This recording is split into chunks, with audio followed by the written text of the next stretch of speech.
All right. For an overview, why are plain language and easy read strategies important? What is plain language? What is easy read? Accessibility strategies, advocating for plain language and easy read, or ways to get more people to use these strategies, and any questions? Yeah. Oh, table talk. Do you want me to do it? Oh, okay. Oh, shoot, darn it.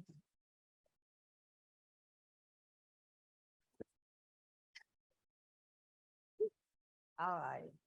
So, table talk. So we're gonna have table talk. We want to have some fun showing the difference way people understand words. We hope our table talk question will help us do that. We will stop presentation and say table talk. You and your table partner will read and discuss the question. Please have one person write an answer, and we will share some answers with the large group. And don't worry about spelling. Do the best you can. Thank you.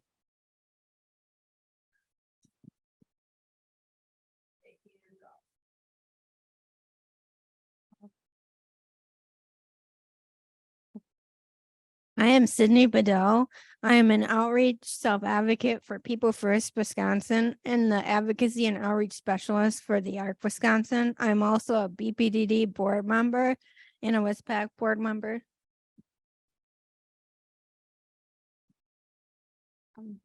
Hi, my name is Nancy Kopinski, and I'm the operations manager for People First Wisconsin.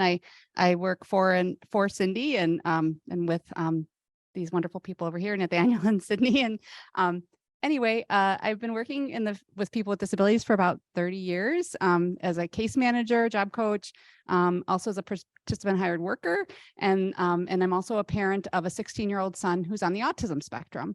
So I'm excited about the plain language easy read because I've been somebody who sends out information to people and I need to know it. And I'm also somebody who receives a lot of information for my son, from different government entities. So I think that this is helpful, to know how to make things more accessible for folks. You can close that door.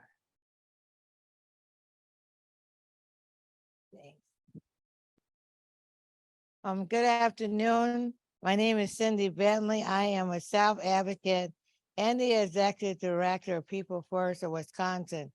So let you know from somebody, I was in a state institution as a little girl, not because I wanted to be in the institution. I never dreamed in my life I would be a director of anything or for anybody. But I'm the director and I'm doing good. I also have autism, but I think I'm doing a great job. Thank you. Oh, wait, I forgot one. And how I am able to be I forgot that, how I'm able to be the executive director. I have a sweet job coach, which I really do.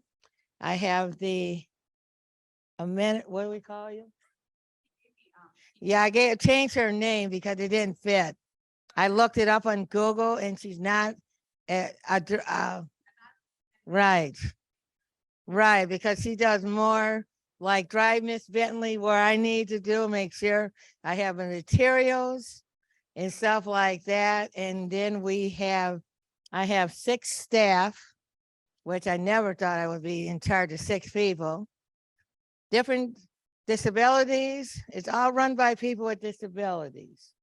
From the office, from the director on down, we have a board of directors with intellectual, and that's the way it should be. Thank you. Right? Is that go ahead? Thank you. Oh, I think you were going to talk about People First. Oh, yes, sorry. Okay, and People First is a statewide advocacy group. We advocate for the people without disabilities. People First actually was started in Scotland. Yes, it's an international moment, and I got to go to Scotland to see what they do over there. But Lisa Mills, if you've heard her name, she moved from Scotland to Madison, and she thought we should have a People First in Wisconsin. People First has been in operation over 20 some years, and my good friend Kathy said, you need to, apply for this job. I was an advocate specialist at the time, but I won't go into all that. But the thing is, you advocates in this room can be a director. Don't ever think that you cannot be anything. So People First, you want to know more about People First after we do the plain language, please do, because you have a voice and you should be using your voice. And that's what we teach in People First. So we do all kinds of projects. And we went after about how many grants? About 5 grants. And my operation manager, I said, we're going after them. We have to keep our doors open, number one, but number one, the grants we go after help advocates also have jobs. I want people with intellectual disabilities to be working in the workforce, not just sitting home watching TV, playing video games. We all need to earn a living. So thank you. Thank you. Sorry, I'm just remembering what I can remember. We're all getting warmed up. Yeah, this is awesome. Okay, so my name is Molly Cooney. I work for the Wisconsin Board for People with Developmental Disabilities. We're the organization that brought you this conference today. So we're a statewide advocacy and innovation organization. So every state and territory in the United States has a Developmental Disabilities Council. And so we are that organization for the state of Wisconsin. We try to identify what the most pressing needs of people with disabilities and their families are, and then identify innovative and cost-effective ways to meet those needs. And then we try to scale things up so people across the state have access to that approach or service or whatever it may be. And plain language is a perfect example of that, where a few years ago, we started learning about plain language and recognizing how important it is for everyone that there's more information in plain language. And then we got ourselves trained, and now we're trying to make sure we're spreading the word to make sure people know about plain language. Our website is up there. On the Zoom, our Zoomers, hello, welcome. There's Jenny Benjamin is working with us with People First. And so she's on Zoom to help provide chat support to people. And Nathaniel's here in the room also providing some chat support. Yeah, and so Jenny, quick note, can you put the handout, the PowerPoint handout in the chat if you haven't yet? Okay, thank you. We're on to introductions. Yeah, I think we are. You want me to do that? Yeah, we're gonna do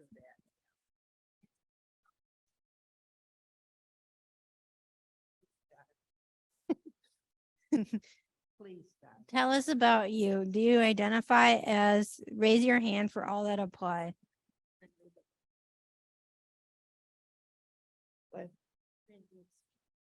Do you identify as a self-advocate, professional work in the field of disability, family member or guardian, or care provider? I thank you all. And we have, Nancy, I have to put them on the spot. We have two, they are People First members. We have not seen you in a while, but we love you and thank you for coming to our section. We missed you. Thank you. I had to do that.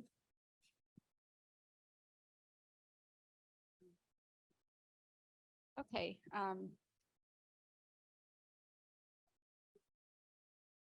Okay, so we're just going to have you raise your hand, I guess, for anything that applies to you. We want to just know why you're here today. So the first one is, I'm curious and I want to learn more about the topic. Okay. The next is, I plan to use this information in my work. Okay. Great. And then the third is I want to get more organizations to use more plain language and or easy read strategies.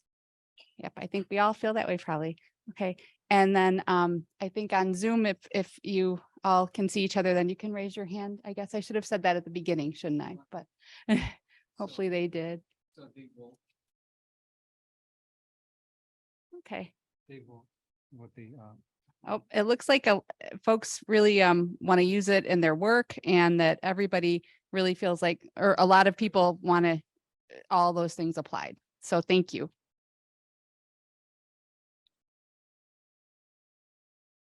Okay, and then I think you guys are next. Are you next? So we want to know what you already know about plain language and easy read. Do you want me to, do you want to? You want, So they can talk to their neighbors about this. all right. So we're just going to ask that you. take Yeah, a couple so- minutes. So you tell your neighbor, no, I'll start from them. What do you know about plain language and easy read already? Tell your neighbors your name, what you already know about plain language and easy read. What are you hoping to learn today? Jenny will lead a conversation on Zoom through the chat. So what do you already know about plain language? They're going to talk, I think, at their. Oh, you're gonna talk at your tables, okay. Yeah, that's good. Get in with some people. Cool. Thank you. Ready people commented on the one candy that you brought up the item, so. This is very generous. All of this. Figure why now, we're here to serve, make people comfortable. For 3 hours. For 3 hours is a long time to have somebody to be. I love that you started with that. I was like, oh, this is gonna be very fun. Susan said to me, how long you gonna be in here? I told her 3 hours, I'll be fine. Oh, wow. I'll survive. It's a long time. It's like going to school to me. Yeah. We're front loading for success. Got a zany little group here. Yeah. We're Mhm. So when we have them be done, should we just keep moving? Or Yeah. Yeah, okay, rather than have, okay. We can do that, I think so. yeah, Unless you wanted to ask them. unless you wanna, we can ask them some questions, I guess. You might be, are you taking notes? Yeah. Oh, man, I forgot my tablet, I'm gonna find one here. I think Jenny's taking notes. Jenny's taking notes, I think. I was trying to catch people's like identify, but I didn't quite. Yeah, I didn't see that. I couldn't tell. Maybe I'll have them do it one more time. I don't know, is there a survey at the end that we did? Yeah, I put it on the table. Oh, okay. It's It's right good. here. It's right. Oh, yes, we're gonna double survey that, Okay. but that's I'm okay. gonna The double one check. is like terror. It's not. Okay, But then, yes, we'll know. Okay. Who they are. okay. No, we're gonna get their information. They used to be. I got plenty of business cards, so. Oh, I brought my business card. Nancy called me last night and right away, do you have some business cards? I didn't find them in my stash of things, so I wanted to make sure that I got you them. had them, maybe. Better We grab. might not. Well, it's like if I run out, I got that thing scan and get my LinkedIn profile. There you go. Yeah, I'm finna get a Lincoln profile too, yeah. It makes sense of how busy I am. I You'll be need even one. busier. Oh, is that make you busier? Yeah. It'll make me busier, but it's okay. I figure I'm in for the long haul. Nathaniel, do you want to participate when there's breakouts with the group on Yeah. chat? I didn't know. I don't. Well, how can Are there people chatting? with Yeah, Jenny? yeah, Okay, yeah. good. You want it? I don't know, then you, See, but actually, with this It's one. just so hard sometimes to know, you know. No, Oh, I like what you did, huh? Thank you. Did it hurt? You know, a little bit. Did you do it or? No, I had someone. Like that. Thank you. I don't like needles. You know what? Yeah, it might be your jam. What? I guess we didn't really have them go to a breakout, and I thought they could maybe talk amongst themselves within the room they were in, but they're just using chat. Oh, yeah, you were not there Friday. We decided not to do breakout. And That's why I thought there wasn't a breakout, but then they're just using chat. yeah, right. Yeah. Should we? Should we stop them? And because it's going so fast, like, That's fine. As long as they're Jenny, interacting. they're interacting and Jenny's on it. yeah, and Jenny's probably taking notes on what they're saying. Yeah. Okay, we're gonna stop you there. It's good to see a lot of conversation happening. All right, so hopefully you've heard some good information about why people are interested in plain language and what they're hoping to learn today. We're really excited that you guys came here today, and so we're gonna get into it now. Why is it important to use these strategies? Click. So when you use plain language or easy read strategies, more people are going to understand and they're going to remember your message. They're also going to be motivated to act on what you've written to them or spoken to them. So plain language can be written or actually oral, something you say. And everyone then spends less time answering questions, fixing mistakes, and explaining. And there's a really interesting study. So the US Department of Veterans Affairs sent out, their benefits counselors sent out 750 letters to their veterans asking them to do something. They got over 1,100 calls that year about that letter. So that's more than one call per letter that got sent out. So they decided we need to make some changes. So they revised their letter. The next year, they sent it out to 710 people, and they got less than 200 calls. So they had way less people confused, stressed, frustrated by a letter that they didn't understand what to do with. And they had a lot more people complying with whatever they were asking, whatever they needed from that letter, people did it. And they didn't then need to call and take up people's time who then had to explain it. So it saves a lot of energy. It saves a lot of stress on the part of the person who gets the letter, who's like, what do you want me to do? I don't understand what you're telling me.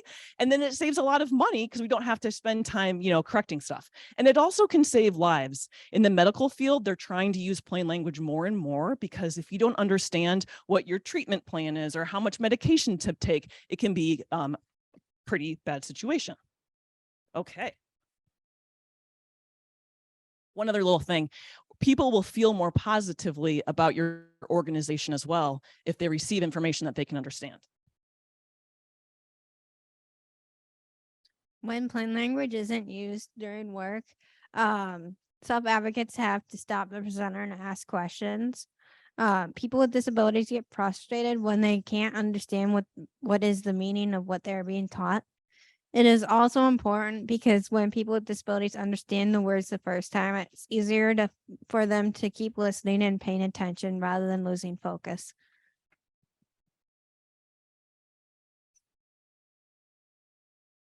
Plain language, I think, also really flattens power hierarchies or power. A lot of settings, there are power dynamics, meaning one person has more power than the other person. So if you think of a doctor's office, you've got the doctor and the patient. And while we say we're going to have patient-centered care or whatever, oftentimes the doctor has more power than the patient does. Other settings might be a teacher and a parent or a care manager or a case manager and a client. And when we use language that people understand, they're more likely to engage, have conversations, and talk with us and be active participants in whatever is going on. If the professional is using jargon and acronyms that people don't understand, and sometimes we do this, we don't even mean to, we just forget that we can't say certain, like you can't just say IPE and assume everybody knows what an IPE is. When you do that, you're actually signaling status, that I have more status than you, that I have more power than you, even if you don't mean it, that's kind of what potentially is happening. And so it's really important that we don't talk at people or over people, but that we talk with them.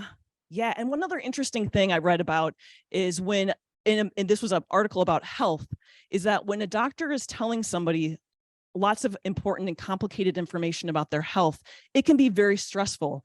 And the cognitive load, like all the brain power you have to use when someone's telling you things that you're not understanding, you're wasting all that extra energy. And if you're stressed, it's even harder to take in what someone's saying. So it's so essential that we're talking in ways that people can understand.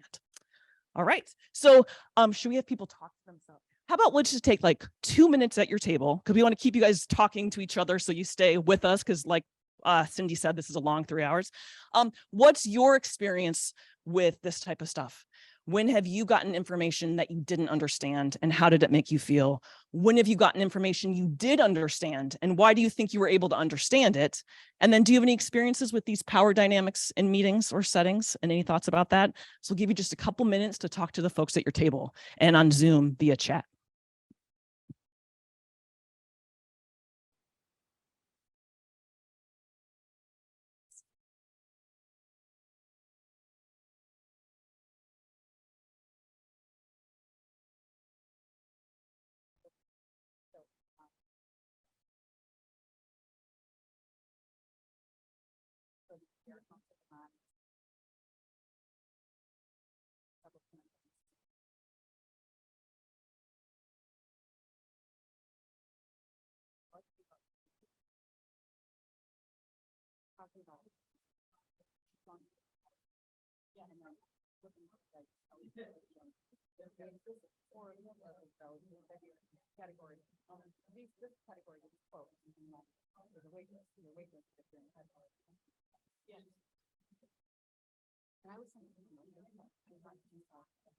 Okay, there's no way I need to change that. And then the parents would like maybe yes, there's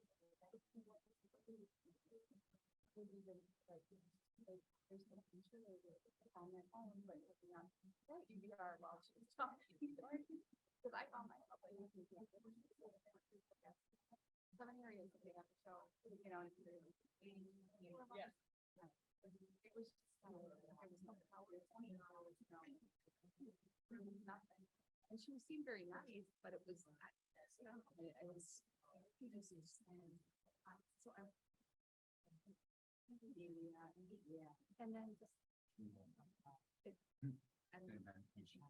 talking about the kinds of things that they could support helpful, but then I get that. Like for some families, would they even know what it means? Like when you said, you know, contract and providers that provide job development or employment services. What you know what I mean? Like I but then people ask questions. They have no idea. They don't even should know something, but they don't. Yeah. I mean, yeah. So, I mean, I only have minutes. I only have minutes. so anyway.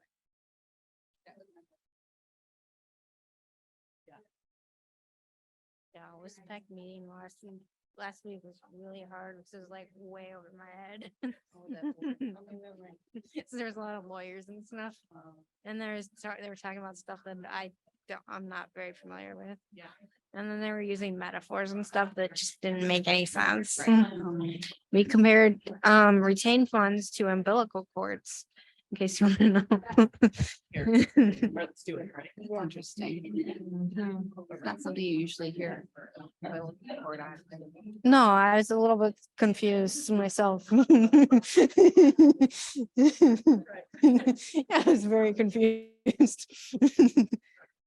All right. What is plain language?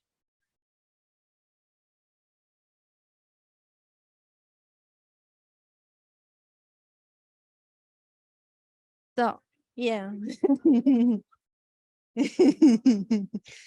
Plain language is communication your reader understands the first time they read it. It also is communication your listener understands the first time they hear it. The reader or listener can find what they need, understand what they find, and act on what they read or hear.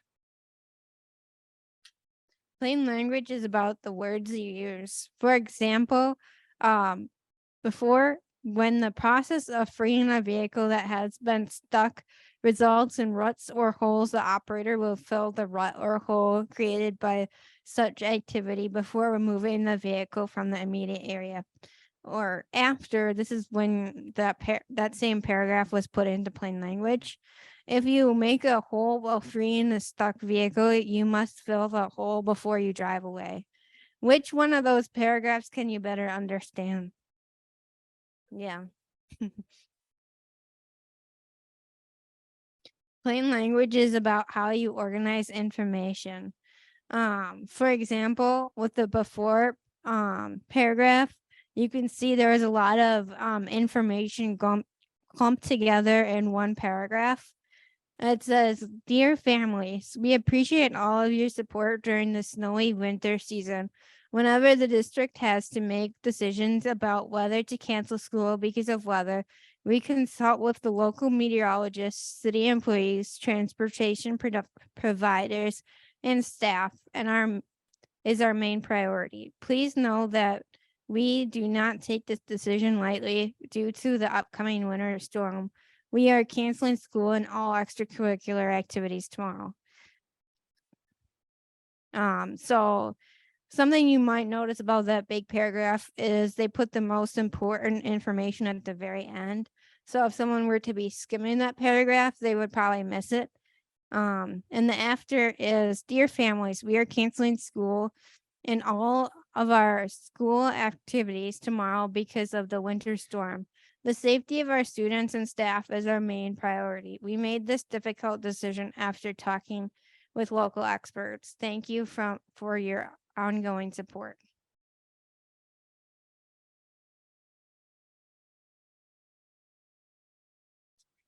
So plain language is about the words you use and then how you organize the information.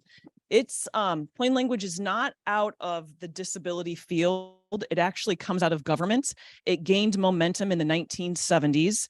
And then in 2010, the Plain Writing Act was passed.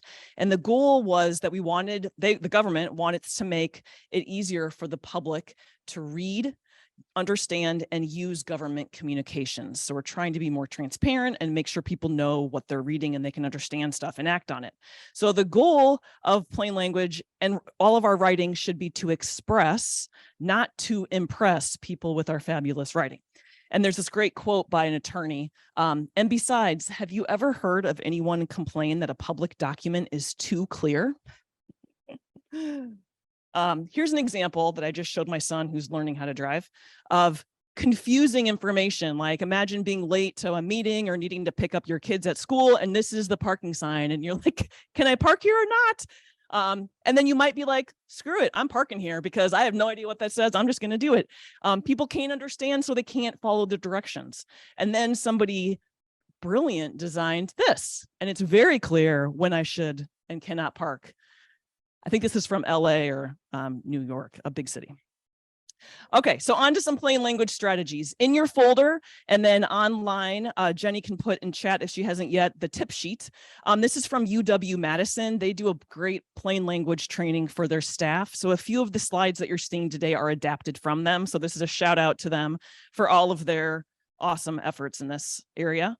So here's some strategies. Before you start to write or talk, you need to think about who your audience is. So who are they? What do they need to know? What is the purpose of my communication to them? And then why is this message important to them? We really want our communications to be focused on the interests and the needs of our audience and not on us or our organization's bureaucratic blah, blah, blah, right? This is about, we're writing to an audience. We want to make sure they know what to do. And then under the what do they need to know versus what do they need to know, I put need to know versus nice to know. This is really hard. And at our team, we sometimes disagree about this.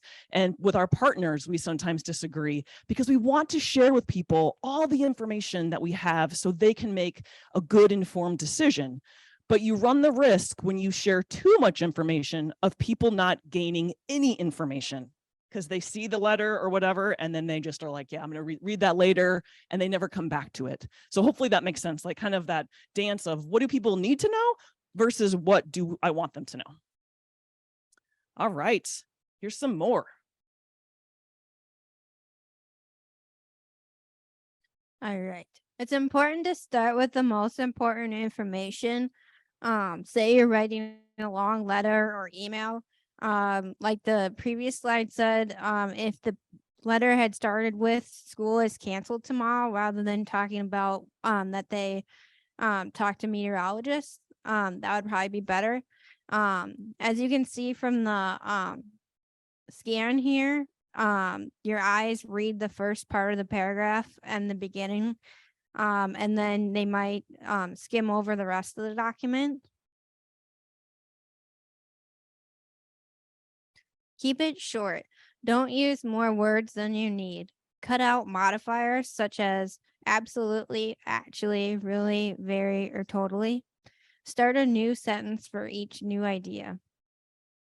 Aim for 20 words or less per sentence. At the bottom, you can see another example of what not to say and what to say.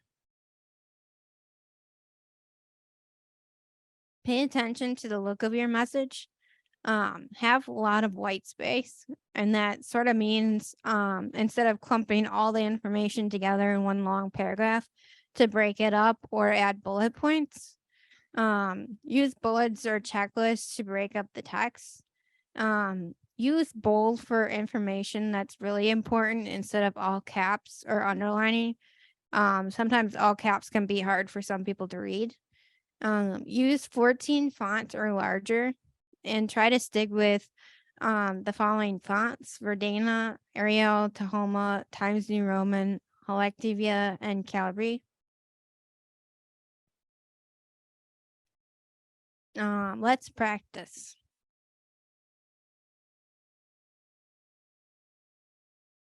It has come to our attention that it will be necessary for you to provide further documentation verifying your residency.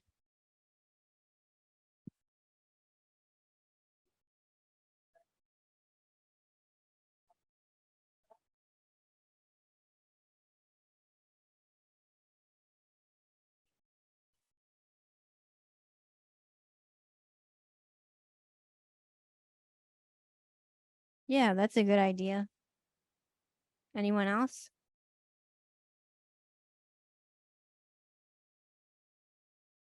One suggest.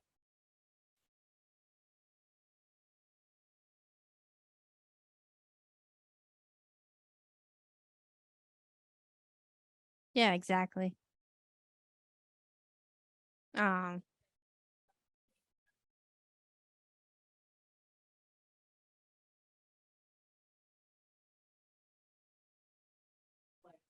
Possible answers. This is a key answer, right? There's like lots of answers. We're just throwing out some options. And in your folder, there's like plain language exercises. So it says exercise number 1. In case you wanted to build your quiz on your own, that's what that's right. please send proof that you live in Wisconsin.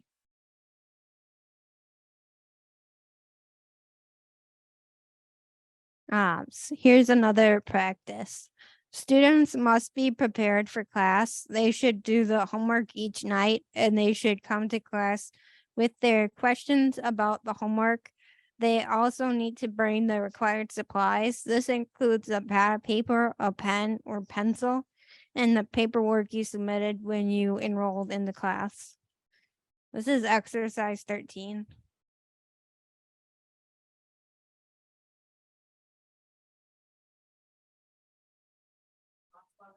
That one.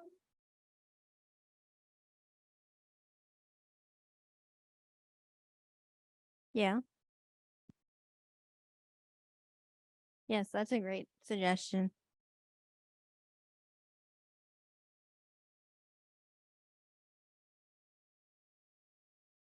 Sure. Students must be prepared for class. They should do the homework each night, come to class with their questions about the homework, and bring a pad of paper, a pen, or a pencil, and the homework you submitted when you enrolled in the class.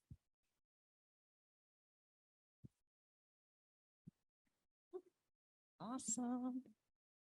Okay, so got a letter in the mail and I was like, oh, you got to be kidding me. Like, come on, they didn't get the plain language memo here.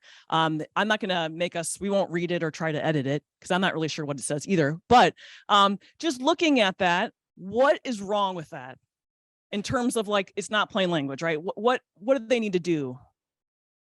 It's too long. Okay, what else? We need some white space, some bullets, fonts really small. Yeah, all those things. Yes, that's what I was thinking too. And maybe important information first. I have a feeling it's buried somewhere in here. This is like, I'm involved in some kind of security breach, you know, and then you're like, I probably should deal with this, but it's really under my desk in a pile getting dust on it until someone's, you know, takes my social security number and then I'll be mad. Okay, so on to some more strategies. I love this one. It's okay to use pronouns, I, you, and we. When we write for work, we often feel like we need to write in a more formal way. But actually, when you use pronouns, you draw the reader into what you have written, and they can see themselves in it more and what their responsibility is. So you make it just a bit more personal. And it's clear that they have responsibilities. So here's the first example. Instead of copies of medical records must be included. If you received that in some kind of letter, you might be wondering, who should send those copies of medical records? Like my primary care provider, my medical specialist, me? Like, who's supposed to do it? If they would have just said, you must include copies of your medical records, you're like, oh, I have to do this. Okay, that's very clear. Sometimes people feel like they worry about coming across bossy, like you must do this. But I think what I've been told is don't worry about it. People aren't really overly thinking you're being mean and bossy. They're more happy that they know exactly what they need to do. This next example is talking about using we. So when an organization uses the word we instead of like this third person omniscient, like we don't know who you're talking about thing, it shows some responsibility on their part, like what they are going to do. And it makes it they become much more approachable to the reader because it looks like you're a person actually, instead of being this entity or this organization that doesn't even have a face, right? So instead of grant applications will be reviewed by May 30th, 2023, you could say, we will review grant applications by May 30th. And that's a really simple thing. And I think, like I said, it makes it more approachable. I think this often happens, or I've reflected upon my writing for work now that I know this stuff. And sometimes I've done this when I didn't want to own what I had to tell someone. So I maybe had to tell them, you didn't get the grant that we were offering up. And I would put it in this kind of weird way, like, unfortunately, the grants were offered to somebody else.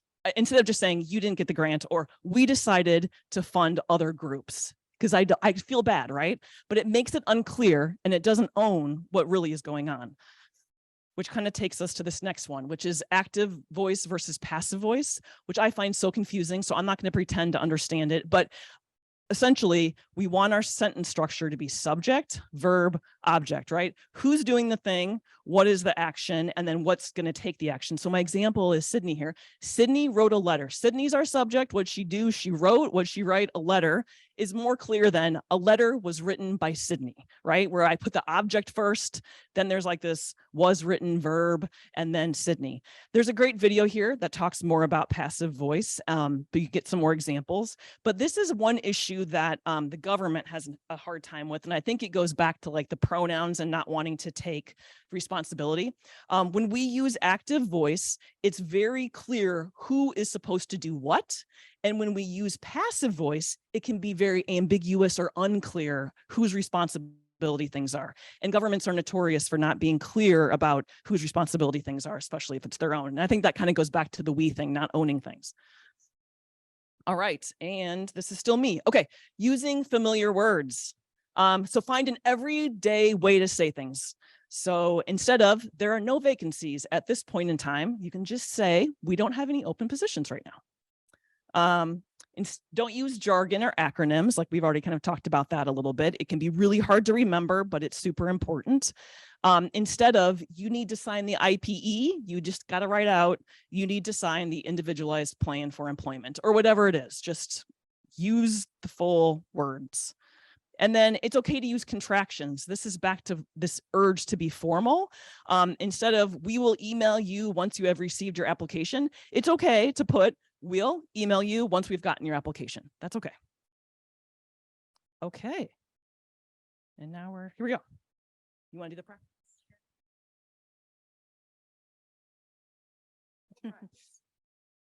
All right, let's practice more. Copies of tax returns must be provided. How could we say that differently so that it's in plain language?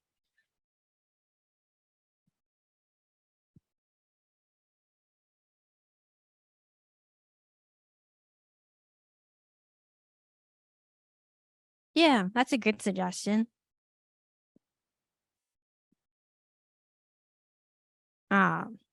Another way is you must provide copies of your tax returns. The applicant will be the primary source of information regarding his or her circumstances for the purpose of determining eligibility of need. How could we rephrase that so it's in plain language?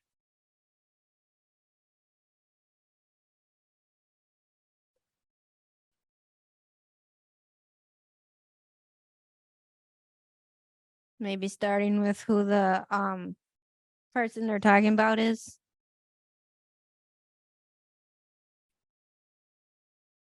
Sure. You are the main source of information about your level of need. We use this information to decide whether you are eligible.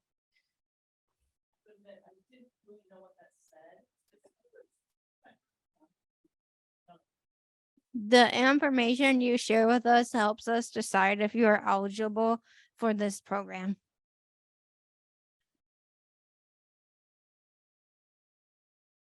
New guidelines have been made by the president in hope that the length of the documents submitted by departments will be restricted to 20 pages. How do you think we could change that to make it plain language?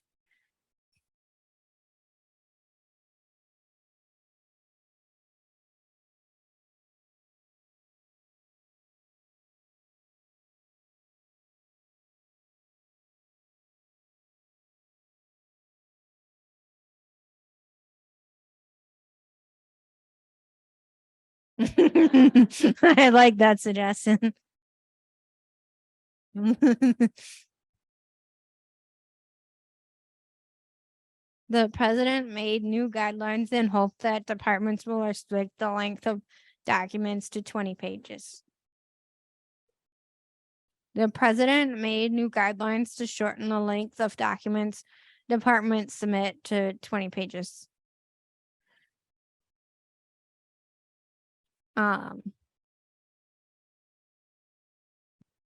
Sometimes it's important to check reading levels.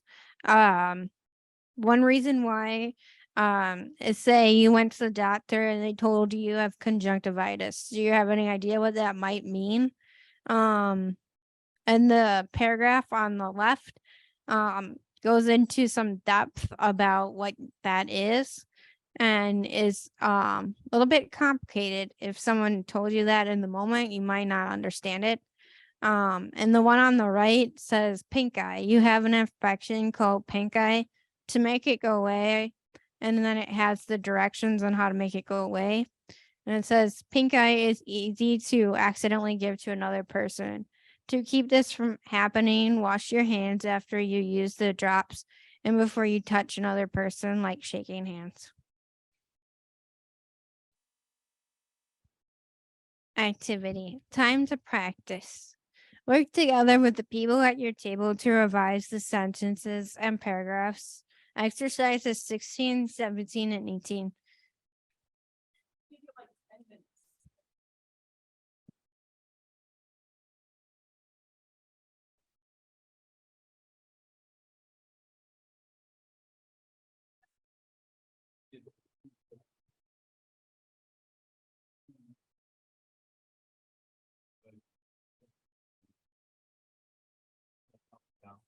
Yeah. Yeah. I mean, you can check it.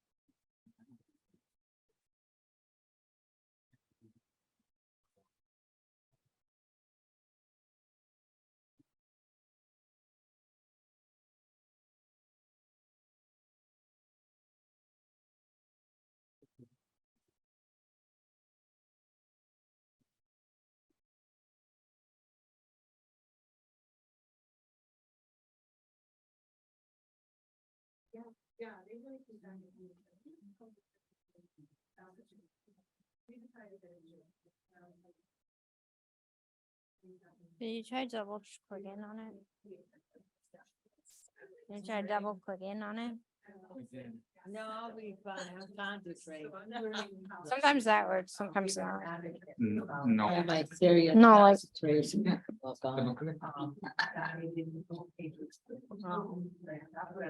still isn't. Is that your folder?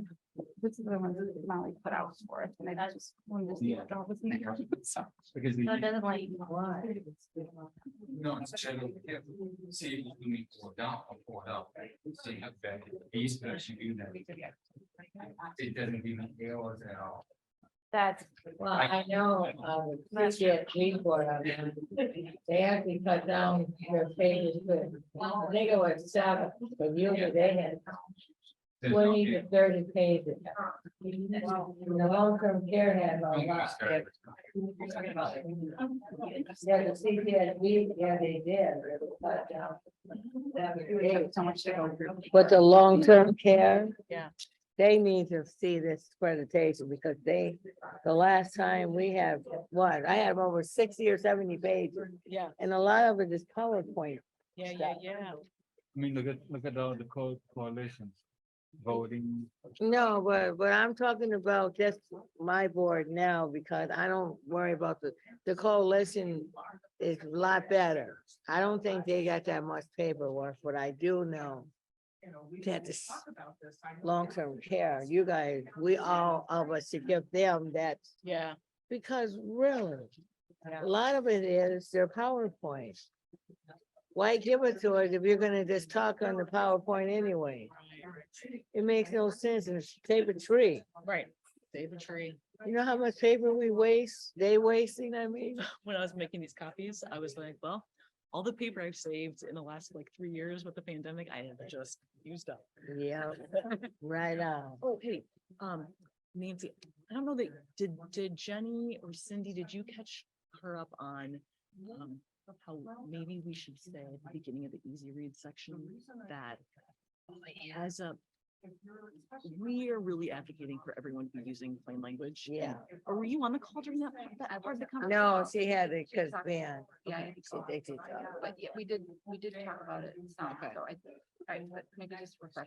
So it was, I mean, just that we Everybody should we are- be using it. want people to be using plain language and use easy read strategies. But that we recognize that it's a long process. And it takes to get set up and we Yeah, Right, really fully use.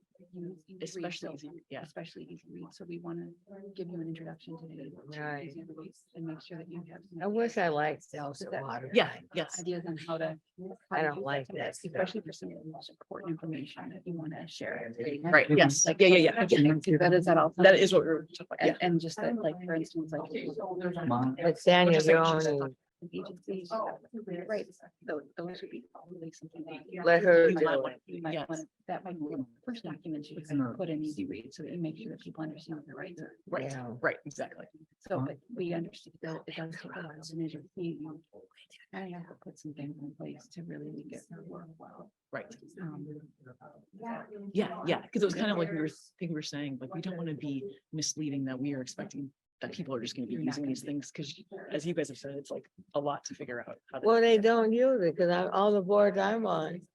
And I tell them, I keep them on it, that's a repeat, don't understand. Yeah, I always tell people to use plain language and I Yeah. don't really tell them to use.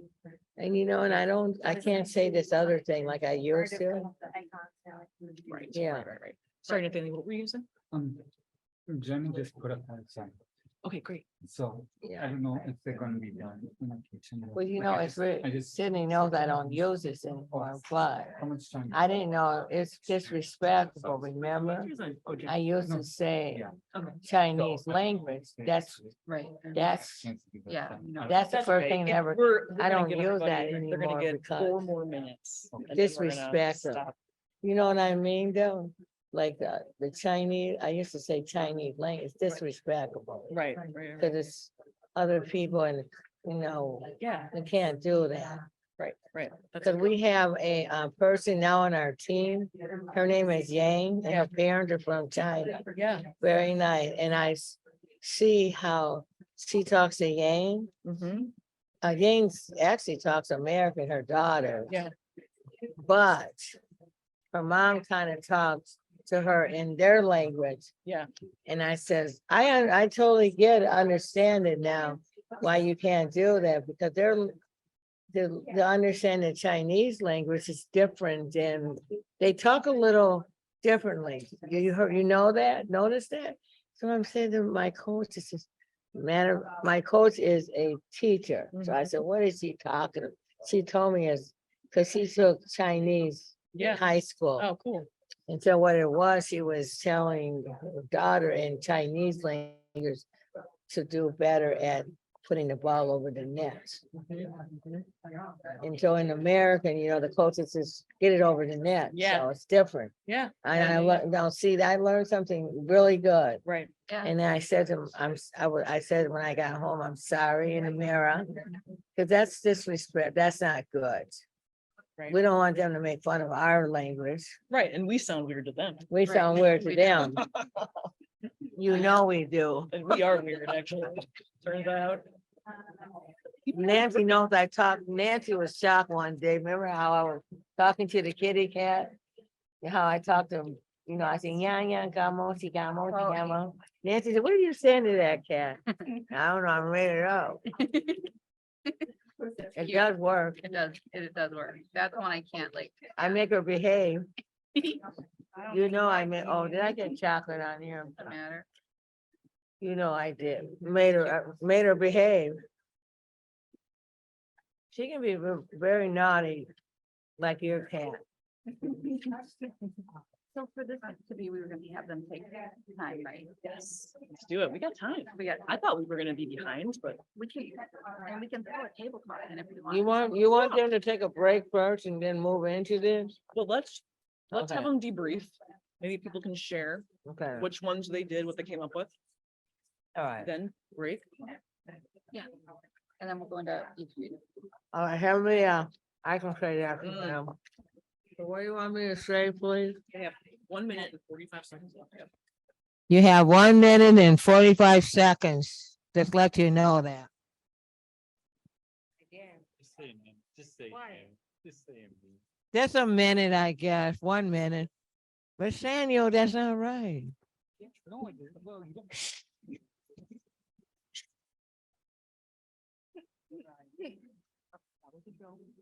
That would send me being yes, it was. You're confusing me. Now she's gonna. Mhm. I tell you, the shapes are better. I got that, like, no. Oh, gosh. Okay. Even if we send them I like No peanut butter for you? I can't have chocolate. Mm. I can't have. I can have chocolate. You like. I eat light, so I think I'll be fine. I didn't eat anything I don't know. Exactly.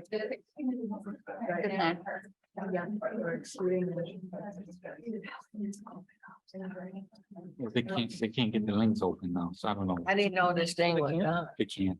How do I you think- turn this I think thing it's the on? format. Oh. Sometimes if you send like a Google link to a Windows, to like if people are using Word. they get- I think you don't know how to communicate. Trouble. I think because I see. yeah, because they can't get the links. And then Any of me, I'll Right. finish. Seriously, Seriously, we were somewhere. Oh, yeah, we were at We're at this, no, it's somewhere else. Disability Advocacy Day, the thing at midnight. One of the things they See what need see, for that. see, there must have been, how many people? I don't know either. I'm just saying, it depends. Yeah. Took your role. It depends. But they were very It just depends on helpful. what's Yeah. operating system you have. That's all I'm saying. Okay, we're done. You wanna, should we undo it? There you go. What? Well, Do you want? we're gonna ask them, which ones did they work on? Will one group share it out? Right. I wasn't very clear, was I? Okay. We're gonna stop here. Let's hear from some people. Did you guys share what you did? Yeah. Oh, was that a real? Okay, let's hear. So the first one, the committee was composed of scientific experts who are responsible for reviewing and analyzing the most current dietary and nutritional information and incorporating this into scientific evidence-based report. Current dietary and nutritional information was reviewed by a committee of scientific experts. That's shorter for sure, right? A lot fewer words. Good work. Anyone else on that one? Same one? Okay. This report is based on a review by scientists about good eating habits. That was very short. I love it. All right. All right. Anyone else want to talk about that one? What they did? Okay. Yeah. In bullet points. So I just said the responsibilities of scientific experts are first reviewing and analyzing information, and then incorporating the dietary and nutritional information to scientific evidence report. Awesome. I do love the bullet. It just makes it nice and clear. Yeah. Just to expound on that a little bit is the fact that we did put it almost the same information, but you put that white space in there and you put the bullets in there and it's easier to read. Yes. Yes, it's awesome. Even in like social emails, I'm like, bullet. Okay. Anybody do number 17? You guys did? You want to? No? Okay. So applicants may be granted a permit to prospect for geothermal resources on any federal lands except lands in the national park system, unless the applicant holds valid existing rights to the geothermal resources on the national park system lands listed in the application. Okay, how'd you guys? So we just did short and simple, like applicants may be granted a permit for geothermal resources if they hold a valid existing rights listed to the application. Awesome. That's a good one. I didn't think of reorganizing it like that. That's great. Anyone else want to share what they did on that one? Okay. 18. Did anyone do 18? You guys did too? Overachievers over here. Anyone else do 18 that they want to share? No? Okay. In most cases, your California small business certification or nonprofit registration will be completed online in 1 business day or less when you have at hand the necessary information from your tax returns and business documents to enter into the online system. These guys put. Well, this is a hard one, but we came up with this. You will need to complete the necessary information on your tax returns and documents in 1 business day or less. They are hard to interpret, aren't they? Sometimes I would write an example, like an answer, and then I would come back a couple days later. I'm like, I don't think that's really what the paragraph was trying to say. Okay, I think we're on to a break. So we're going to give you guys a 15-minute break. Please walk around, use the restroom, whatever you got to do, but please come back and we're going to get into easy read strategies. It is showtime, or it's time for showtime.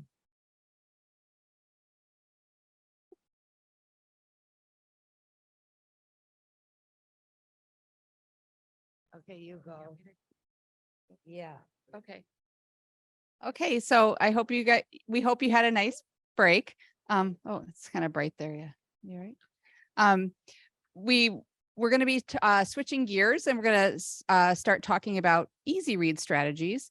And we thought, to get us kind of thinking about how our minds work when we see different images, that we would put a bunch of different images of, when you see the word or hear the word break, or if you hear break time, what images might come to people's heads. So because one of the things that we'll be talking about with easy read is just finding images that communicate or share the information that you want to share. So we thought that's why we picked those photos.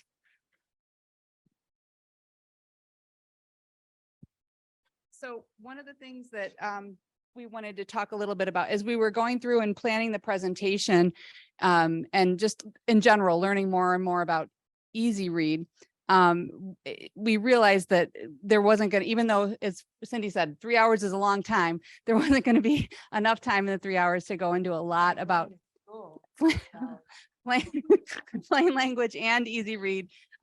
Because easy read, we want to just kind of put it out there. What we're learning is that it just takes a lot of practice, some computer skills, sometimes specialized software to really make it work well and get into a routine with using it. But we don't want people to be discouraged by that. But because it is important, it's a strategy that makes information even more accessible by using pictures and photos and icons and sometimes less words. And so we'll be talking with you about that. But I know that, like, as an organization, we know that when we go to try to put information, take a document and put it into easy read, that it is a process that takes a lot of time. So, we're just encouraging everyone to learn about it today. And the other thing is it on? I Oh, think so. the other thing Nancy does for me, because I'm on like at least 9 boards, actually making 10 now, but she goes through the easy read. A lot of the stuff I get for my boards is not an easy read. The long-term care, about 50 pages and it is not in easy reads. So Nancy will go through it and make sure I can understand it, because it's very hard. And then my job coach now is helping out with that too, because if I don't understand it, then what's the sense of me being on your board? That's what I say.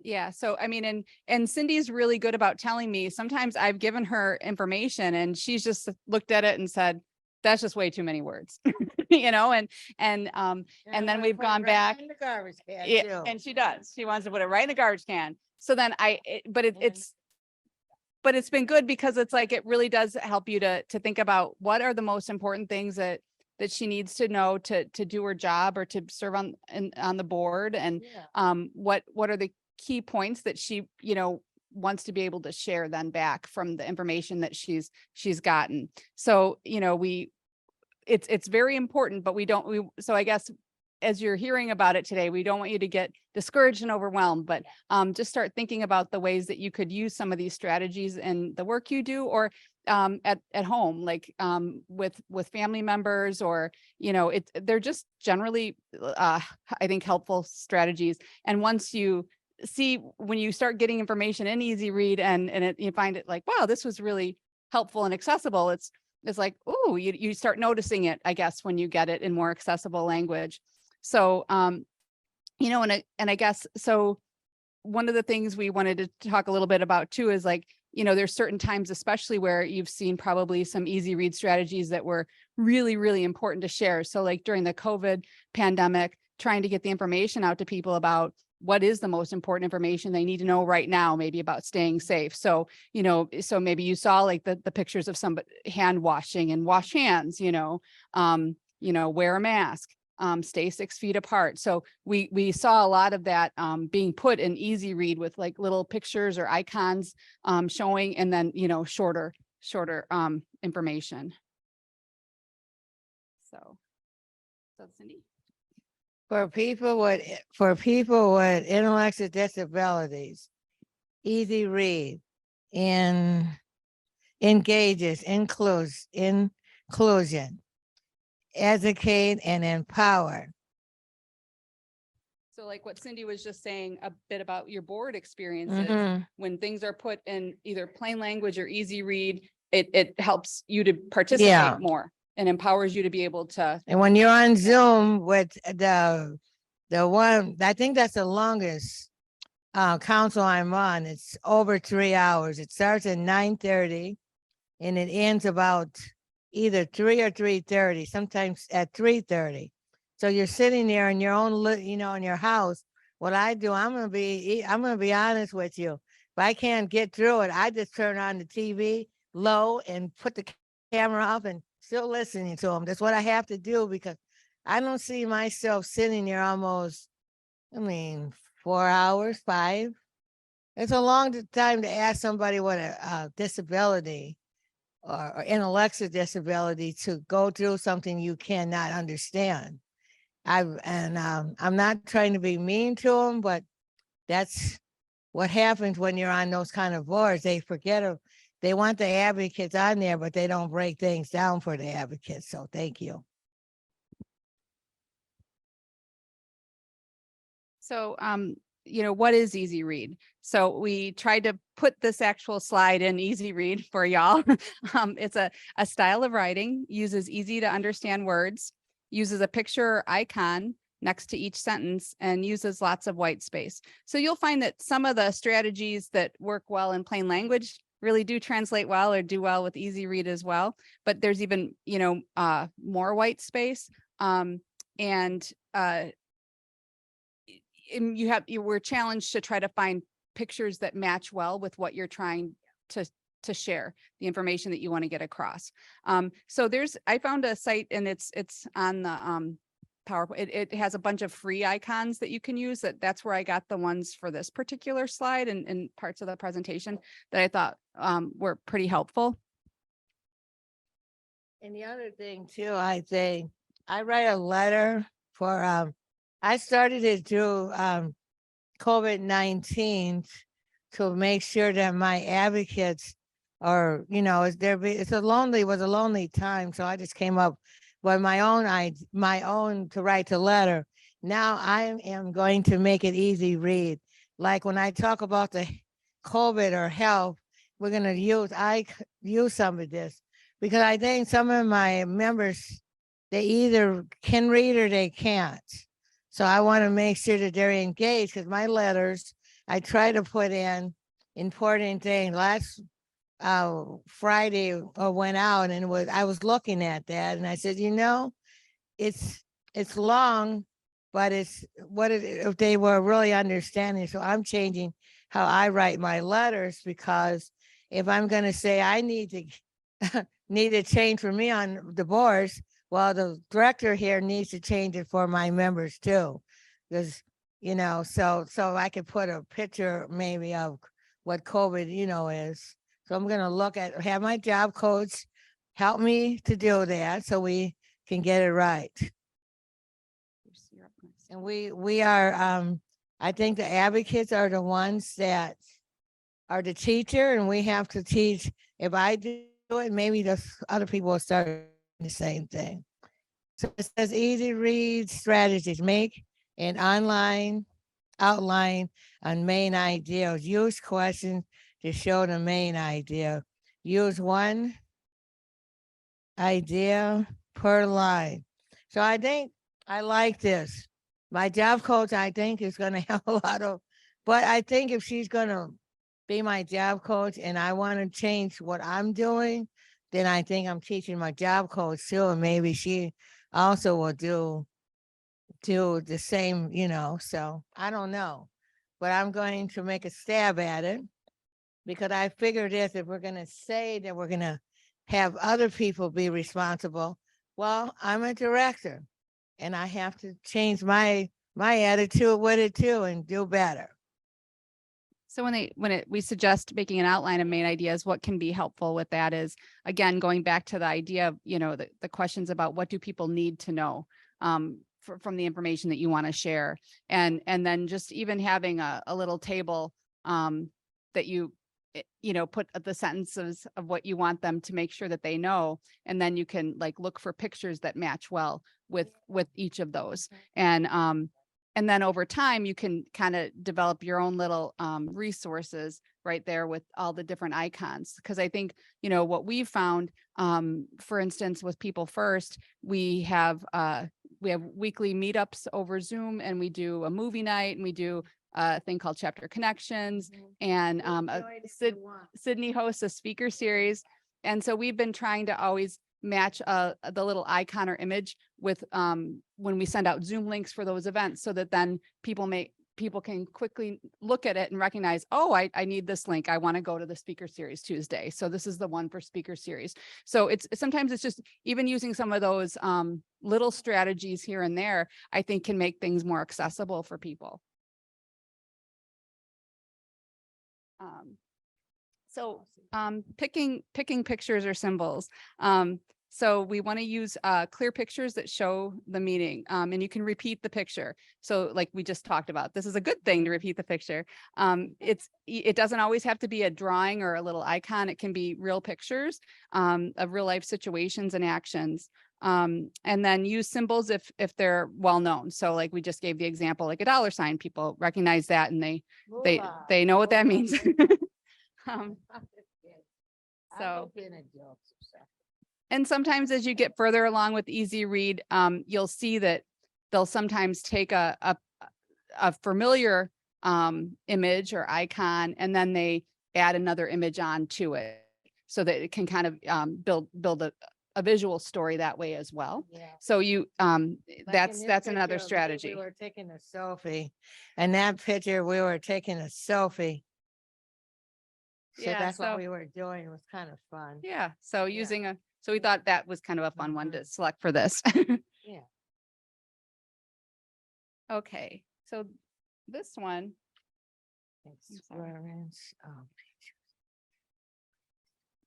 okay, I'm sorry, I think I switched. Sorry about that.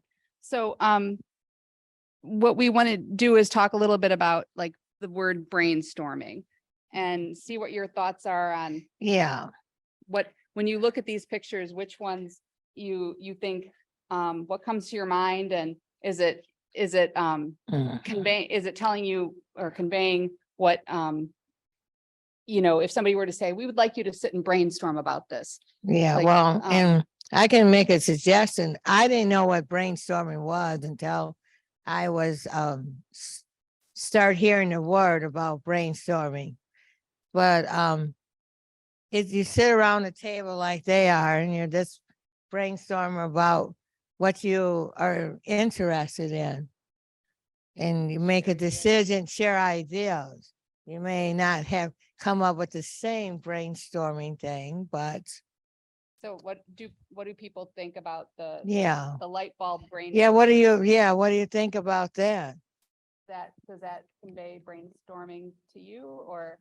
To me, it looks kind of, never mind, Cindy. I'm not gonna say a word. Okay, go on. Sorry. Never mind. Yeah. Right. Well said.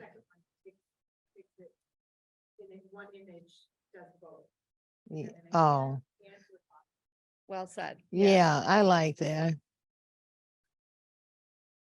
Yeah, with more than one person. Yeah.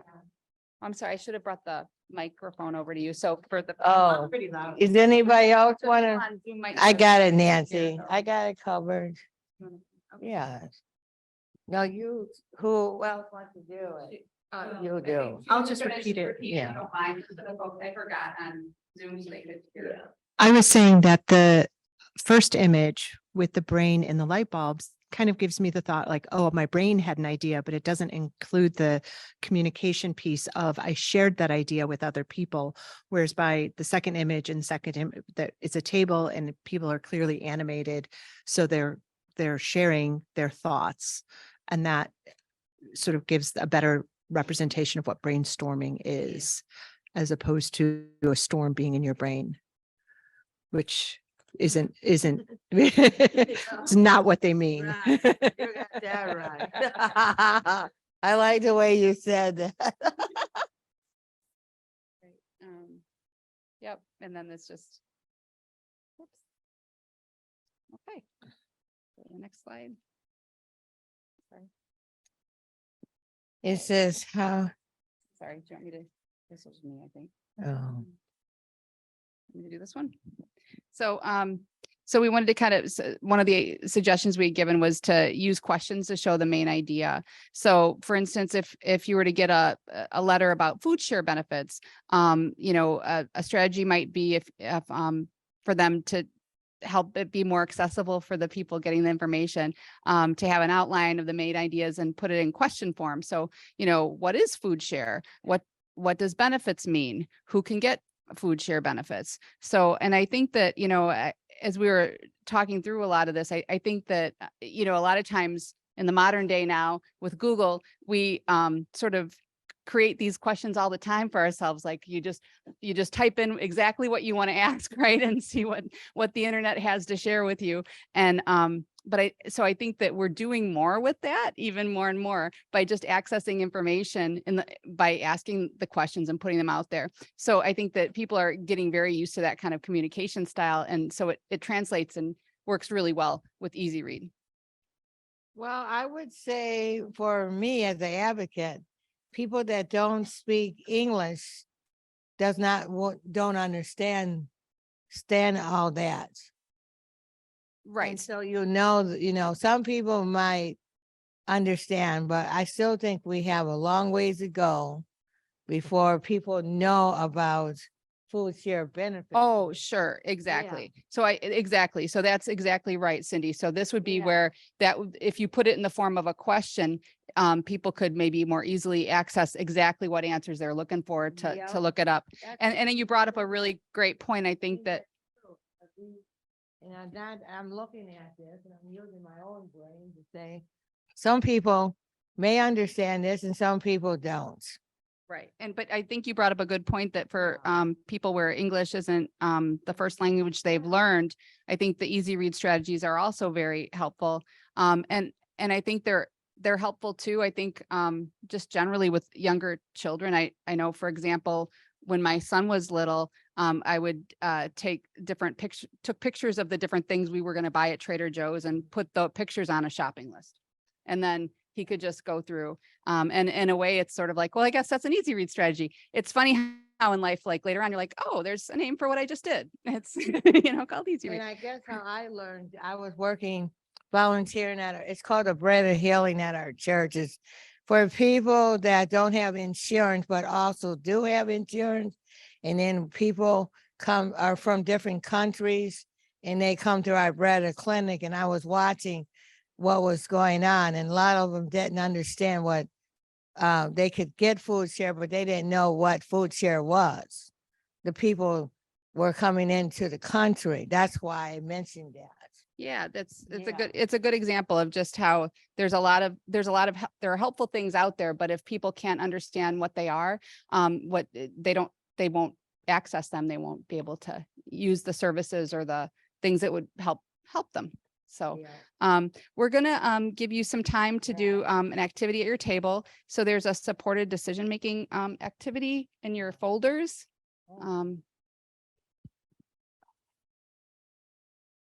Where you can grab it.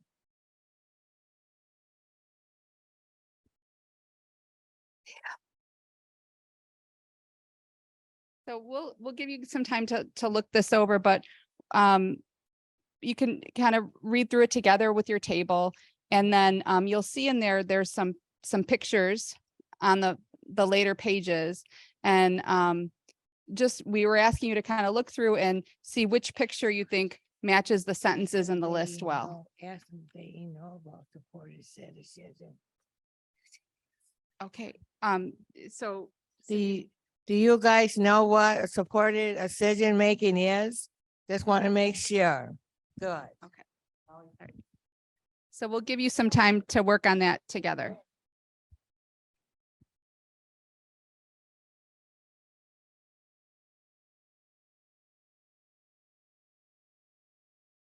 Okay, let's do it. I'm just saying. No, it's a camera.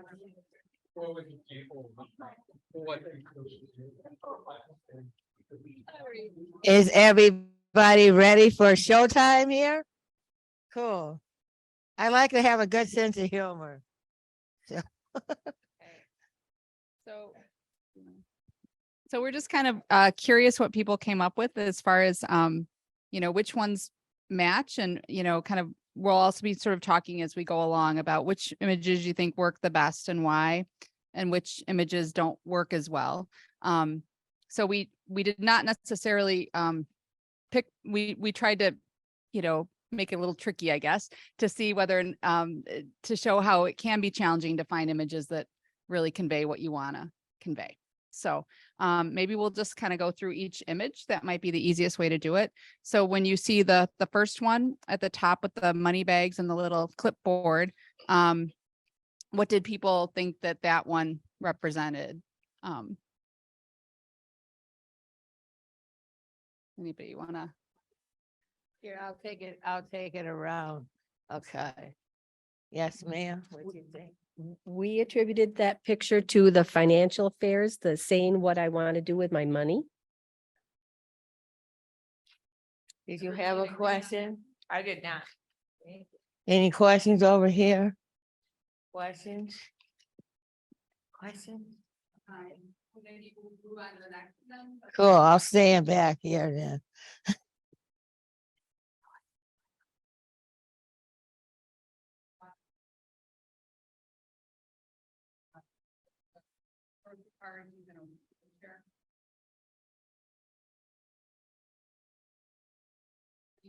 Okay. I thought maybe it could fit under the getting my food, clothes, and a place to live, although it kind of only partially addresses. That's a good point.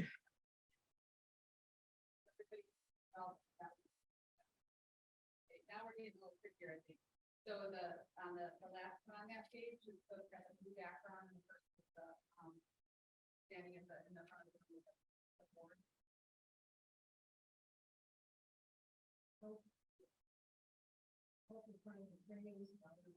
Okay.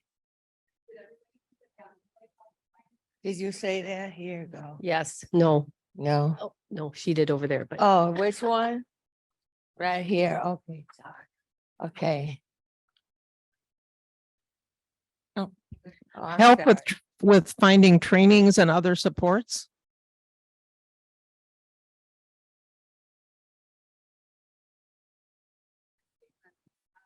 As far as when you turn it over and you see the two people talking and there's different colors in the background. Which one did you think that was? Thoughts and feelings? Okay. All right. mental health, Mhm. Okay, although it was a little confusing.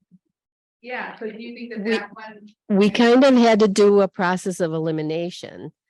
But once you did that, you realized, oh, exactly, that's what that is. Gotta be that one. Mhm, So that's would you good. say though that if you were trying to help people understand supported decision making, would they?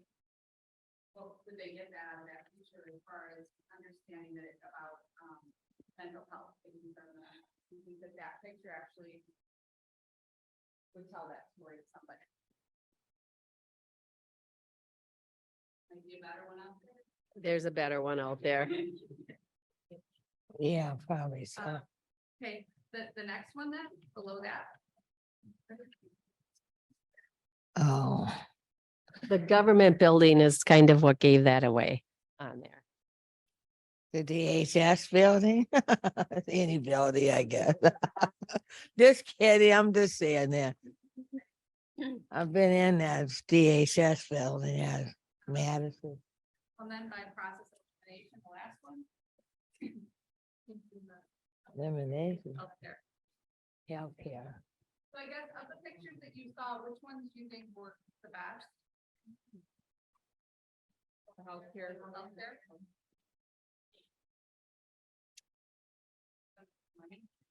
Yeah, the money one, I thought. Okay. Which ones do you think didn't, which ones, I know we mentioned that the mental health one was a little tricky. Would you say that that one probably was the hardest one?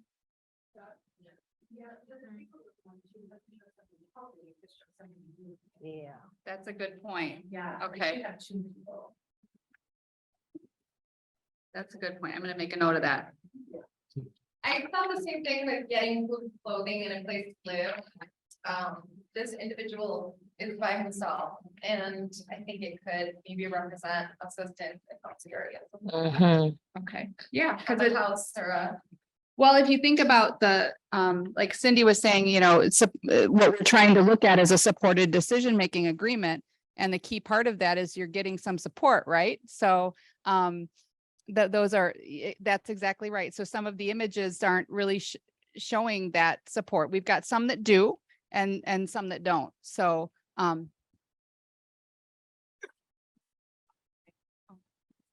So I was wondering what people thought of, for the mental health, having like a cartoon or whatever image of a person.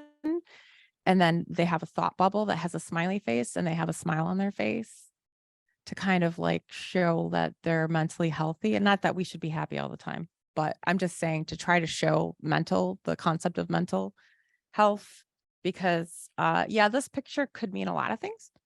It could, yeah. Yeah. I mean, it definitely could mean a lot of things. It's not clear. So that's a good point. So thinking about like trying to find the right images for things. And I guess that's the part about Easy Read that's, I think, especially challenging, to, you know, to get it down to the main ideas, but then to find the right picture that conveys. And I think that that's where teamwork is the best way to go about it, because I just was hearing what different people think when they see the images, right? Pictures, one picture will mean something totally different to one person as to another. So it's really a difficult thing to do, is to convey a thought or something through a picture. It can be, yeah. I'm sorry. I thought for mental health, although this is best known to old people, is that the Peanuts comic character who always has the psychiatric booth, psychiatric help the doctor is in, in a cartoon form. Yeah. And one other thing about the plain language of this, it would have helped me a lot if you had numbered these things 1 through 6, because then you can write the number next to the picture. And if you get it wrong, you cross it out, and that's much easier. That's just a hint. That's a great suggestion. Thank you. All right. Well, we appreciate all the feedback. Okay. Can I do this one? Or do you want me to- Which one is it? We're on Oh. layout tips. Okay, sure. Layout tips. So put the images Put the layout tips is put images on the images on the left and align text block to the left. And this means that the word lines up on the left of the text block. Yeah. So they suggest this so that Okay. you'd have the picture and then you'd have the actual words aligned to the left. Could I borrow it for just a second? Go right ahead. Thank you. Partially because you'll see that sometimes if things are like the last one is justified. So they show, when you're using word processor or something and you pick how you want your text to look on the page. Sometimes when it's justified, you get a lot of words ending with little hyphens and like going to the next line and cutting up the words. And that can be confusing for people. And so this lines it up and it kind of naturally goes with like reading from left to right. And it also naturally creates more white space too. And so that can help make the image, make it more clear for folks. Okay, I think this is you. Are my strategies working? Look for the sign that people understand. If you are face to face, check people's body language to see if they are engaged. Eye contact, nodding their heads. Are they looking at their phones? Are they asking questions? Yep. And this is very interesting. If you're boring, I'm not listening to you. I'm just sorry to say that, because I've seen, I remember my teachers used to say, I want to have eye contact with you. I don't like to look anybody in the eyes because, you kind of get scared. The eye contact to me, you're asking a person with an intellectual disability to look in your eye the first time you ever meet this teacher. And she was scary, trust me, my teacher was. But she said, I want you to, and then she'll say, did you understand? No, I didn't understand because, she's telling me all the things I should have been doing right, but she didn't show me how to do it right. So why should I have contact with somebody is not giving, how would you say the word? Giving the right, well, what would you say? Providing this. Yes. And then I don't want to, I don't want to be mean to caregivers. When I had a caregiver, same thing. You know, she's trying to teach me how to cook. If you never cooked in your life, you know, and I was bored with cooking at first because it was boring to me. All I wanted to do was to eat. But to live in an apartment, you had to learn how to cook. Well, so it's like, but that was all baby steps. I think sometimes when you say eye contact or you got your head down, that's because we're not understanding what you are saying to us. And you know, and then we kind of get yelled at, or we yell at the caregiver because we're not understanding. You know what I mean? Or the teacher. And that's the truth, because I remember about, I look me right in the eye like, okay, I'm going to look you in the eye, but I don't understand what you're saying. So that's what I'm talking about. And I don't know about other South advocates in this room, which I see a few. Do you guys, you know, you don't have to feel the same way I felt, but have you ever, somebody ever asked you to look you straight in the eye? And how did you feel? I think when you say look, and even for you or that are not have a disability, and somebody's telling you to look in it straight in the eye, how do you feel? So I think it's a two-way street. And I think sometimes we assume that, I used to say yes to everything because I didn't want to act like I was dumb. So I just said yes. Did I understand anything? Because I got tired of having eye contact or getting yelled at. So I just said yes, and I didn't understand the darn words you had to say or how to do the cooking or read a recipe. And I like looking at cookbooks, just the food part. But I remember shooting a cookbook because I just got so frustrated. I said I was sorry, but I didn't know how to, you know, 1 cup this. She didn't show me the measuring cup. She was just saying whatever. So I'm just trying to explain to you how things can get out of hand. And I mean, maybe for you guys too, from your mothers or whatever. So we're all the same. We might learn differently. We might have don't have any disability, but you guys still have your struggles and we still have our struggles. Thank you. I plead the fifth. There you go. This is more of the idea to try to Is just, that good? yeah, Thank you always have such great things to share. And you're always a hard act to follow, let me tell you. For written materials, you know, notice the responses you're getting. So I think Molly referenced, like, even with, you know, the response rates on things, people coming back with more questions and stuff. Are people calling with the questions? Are people doing what was asked of them? What is your response rate? If people aren't responding, again, it might be that they don't understand. Or I suppose if they're always saying yes, yes, yes, yes, yes, and that's another sign. Like if people really, if you get the sense that somebody you're with is not really understanding because they're always agreeing to everything, right? But you don't want to add, and a person with a intellectual disability, we don't want to put ourselves that we're dumb, but it's better to me at the time, as I was thinking, is to say yes, and then they would be off of my back for a while. That's what I was thinking. And I wasn't get yelled at. I didn't know what a 1.5 cup of, I never cooked in my life until I was 29. It's like, okay, little late in the, but when you're at a state institution and that's not taught to you, how am I supposed to know what that is? So I was learning at actually 26, everything that I didn't know. The only thing I knew how to do was to make a bed when I moved to my apartment, Well, the fire department actually it was an accident. I was trying to fry some pork chops, as the person told me to do. the next thing, I was watching TV. She didn't tell me that. And the North Shore Fire Department was at the apartment, and she said, "Do you know there's smoke coming out of your apartment?" And I said, "Oh, I was watching Leave It to Beaver." That's a true story.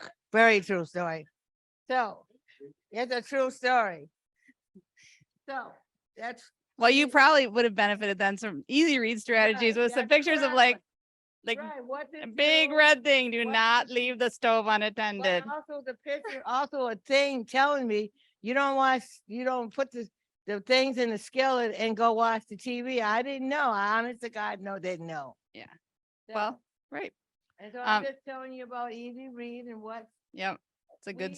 I need, Nancy knows I need, what do you call that? Pitch, what do you always give me? She gives me, Well, you like checklists and you like yeah. bullet points and there's just different. just so I can get it right. I'm not just speaking for myself, but I think people without disabilities sometimes need that in a nice way. There you go. I think a lot of us, yeah, a lot of people benefit from these strategies. So other ways to keep asking, are my strategies working?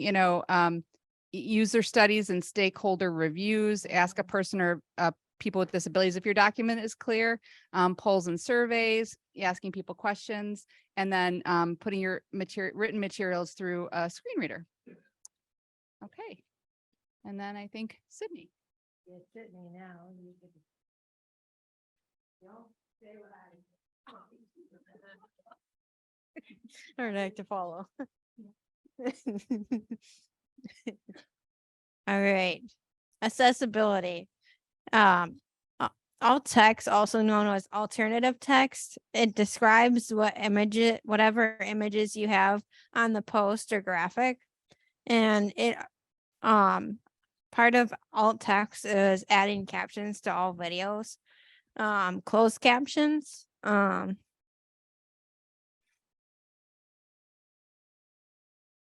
Some more accessibility tips is camel case hashtags. They make hashtags easier for everyone to read. It basically you capitalize the first letter of every word. And if you read the graphic on the right, it says when your hashtags look like this, they're not accessible for people with sight loss or neurodivergent people. By using a capital letter for each new word in your hashtags, it'll look like this. So instead of reading puppy slaughter, it'll read puppies laughter. You are creating an equal and equitable user experience for everyone. Another accessibility tip is color contrast. Color contrast between fonts and backgrounds of images and graphics are very important. For example, you can see the black font on the white background here. But imagine if it was a orange background with maybe red font, you wouldn't be able to read it very well. And sometimes people share graphics with really bad color contrast, and then even I can't read them and know what they're trying to say.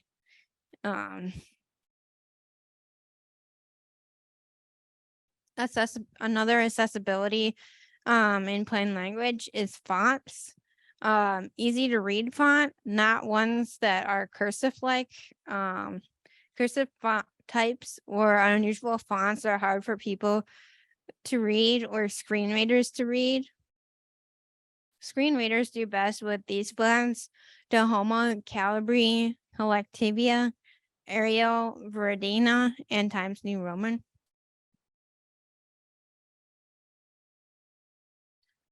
Here is a good graphic. It's titled Content Checklist. It has a good examples of what you should have in the message body.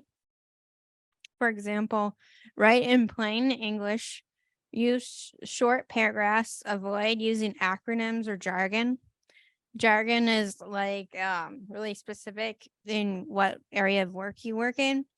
Left align text when possible. Do not use a font generator. They are inaccessible for screen readers. Some content checklists for images is to remember to add alt text. Remember to keep alt text short and factual. Add an image description. Add text or on a graphic or image should have sufficient color contrast. For videos, always use closed captions. These should appear at the bottom of the video. Accessible fonts in the closed captions. Include a video description to describe the video in the comments. Always manually check quote captions. Automated captions aren't always reliable. Sometimes if you see closed captions on Zoom, if it hears you say a word that you didn't actually say, it might be confusing to everyone else. Emojis and hashtags, don't replace words with emojis. Mainly because if someone with a screen reader is looking at it, the screen reader will read what the emoji is, and then it'll confuse what they're trying to understand.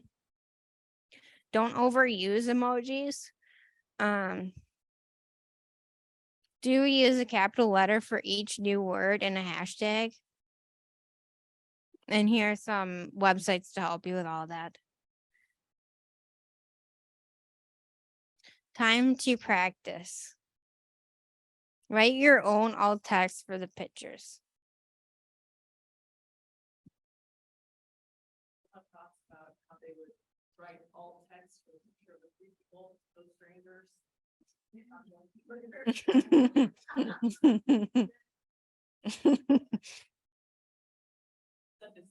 alt text is when a screen reader will read what the picture is of. So if you have a PDF and you send it out and then somebody uses a screen reader to read it, if it gets to a picture and there's no text behind it, it'll just skip it, right? And if that picture is like content, it has important information that the reader needs to know, then that person's left without that info, right? So the alt text is really important to add in. You just like right click the image, right? Yeah. You can type in a description. So what would you put for a description of those three people in the left corner? And short is fine, doesn't need to be super long. Oh, okay. I would call them people first leaders. Happy people first.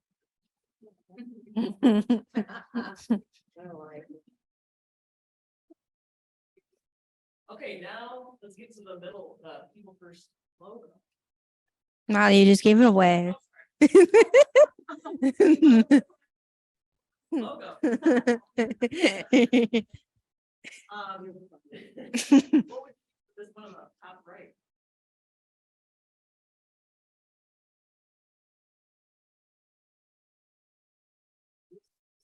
I was just thinking, I was like, what is it actually?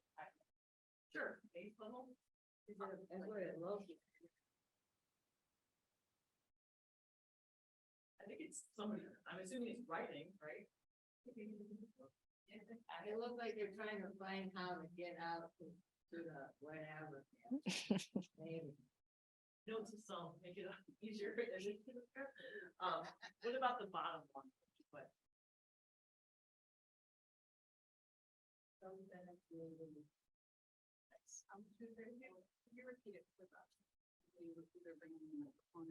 Oh, it's just she said sunset at the end of the day.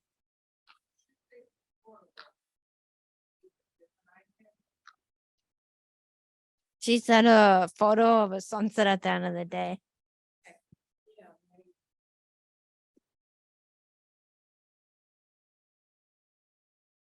So check out these programs. Here are some programs that I use or other people I know use. I personally use Grammarly. You can use it for your computer and your phone. You can even use it as a keyboard app on your phone. It can read your emails and then tell you what the other person is saying and suggest what you could say next. It also tells you the tone of what the person is saying, which is helpful because sometimes people can't pick up on the tone of voice sometimes people have. So I'll read the little image. It says Katie wants you to confirm the main point of contact, email address, attendees for the kickoff meeting, and preferred kickoff meeting date/time. They also want to remind you to check your junk box for the grant agreement letters and schedule a few kickoff sessions for selected chapters. Katie sounds helpful. And below that is some things that I could have clicked on if I wanted it to type up a response to Katie without me actually typing it. I could confirm the information and thank them for the update, suggest an alternative meeting date/time, or inquire if there's any additional information needed. The Hemingway app, I think is more for reading it for passive or active voice and checking for reading level. And with WordPress, I've been working on updating the ARC Wisconsin website, and it'll also tell me how the percentage of I think accessibility of what I've written on the website and give suggestions on what I could do to improve it.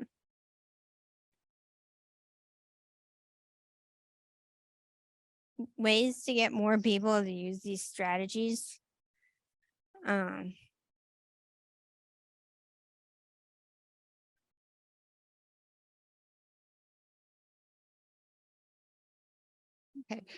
So People First Wisconsin. So we received an American Rescue Plan grant, they called an ARPA grant for $113,010. So what we've been working on is our grant teams have been creating 2 guides to offer services to improve communication between home and community-based service providers and organizations and people with disabilities. Self-advocate leaders are creating this guide, plain language, easy read guide. We will help agencies, organizations, and individuals with disabilities have access to plain language, easy reads, services, and documents. We will help serve, kindness guide, sorry. Kindness guide. We help serve workers and agents to use kindness when talking to people with disabilities in places where they can lead safe and free and happy lives. We also used to have the Living Well program, and Living Well ended last week or the week. At the end of We had a 5-year grant for that, and Advocates was also leading that too. So, and I learned, I'm working with the plain language. I learned something new about the plain language thing. So her sister, which is Jenny, which also works with us. So I have my smartphone, and I am always I can't text on my computer yet. We're gonna get the new computer, and then I will be able, but I figured out that I can write my stories right on my text. So I did that. So advocates, that's, maybe you can't, write it down, but you can, if you have a smartphone or an Apple phone, whatever, if you have your voice thing in there, you can just use your voice and write. I enjoyed it so much. Now I can be involved, because I was embarrassed about it at first because I don't write that well. I write really sloppy, but using my voice and text with this, it's going to be really good. I can write my own stories in my life. So I can write about the cat now. Just kidding. But I'm just saying this is going to be good, and we'll come and help you guys too. So, because I think organizations need this. So services people, First Wisconsin Self-Advocate leaders will soon offer PFW That's us, thank you. In abbreviation. Yeah, so we Yeah, kind of, thank you. People first. we should probably say that. We should have probably put in parentheses. We might have at the very beginning, when you do use the acronyms to always put it, the first time you use it, you always want to put in parentheses what the, Yeah, like People First Wisconsin or right. W, so that you connect it. Will offer trainings to inform providers about the need for plain language, easy read. People First in Wisconsin will offer trainings to providers about using the kindest perspective when working with people with disabilities. PFW will charge a fee for some of these professional services to pay self-advocate leaders for their work. Yeah, so we're really excited about the ARPA grant, and it's, as Cindy said, it's pretty, it's neat. So the self-advocate leaders are writing the guides with support, and each week they're given written assignments that they're doing independently and coming back together to put the most important information together. And the whole, yeah, and the whole this whole idea to apply for this grant came from the self-advocate leaders expressing that how important it was, like that information be in plain language, and also that there is a strong need for just better communication that comes off as kinder. So that is kinder in nature. We've done some exercises today about plain language and all that kind of stuff, but I don't think we've done kindness exercises. How do you describe kindness? I mean, you can't visualize kindness. What type of language is a kindness perspective? Well, that's what we're working on right now. So we're hoping to put together, I guess, a guide that will help providers and people working with people with disabilities to speak in respectful language. Some of the things that have come out are not to use like baby talk or talk down, or a lot of it's just to come out so far as we're working through the process, and it's a newer grant, so we are still working on it. But like a lot of the things that really create barriers for people and make them feel like they aren't seen or heard in a good way. So I'm trying to think of a good example, like other kind of thing we could, we could say too. So, being the bully word, and there's a lot of terrible words out there. Now the R word, that is in People First language, that is a swear word. Yeah, so you're in another one is when you're bullied or in for my race. They've been words said that shouldn't be said in my race or anybody's race, but in my race, you hear this all the time. And high schoolers and middle schoolers, they use these terrible words. We were born with a name regardless of our race, and you should be respected.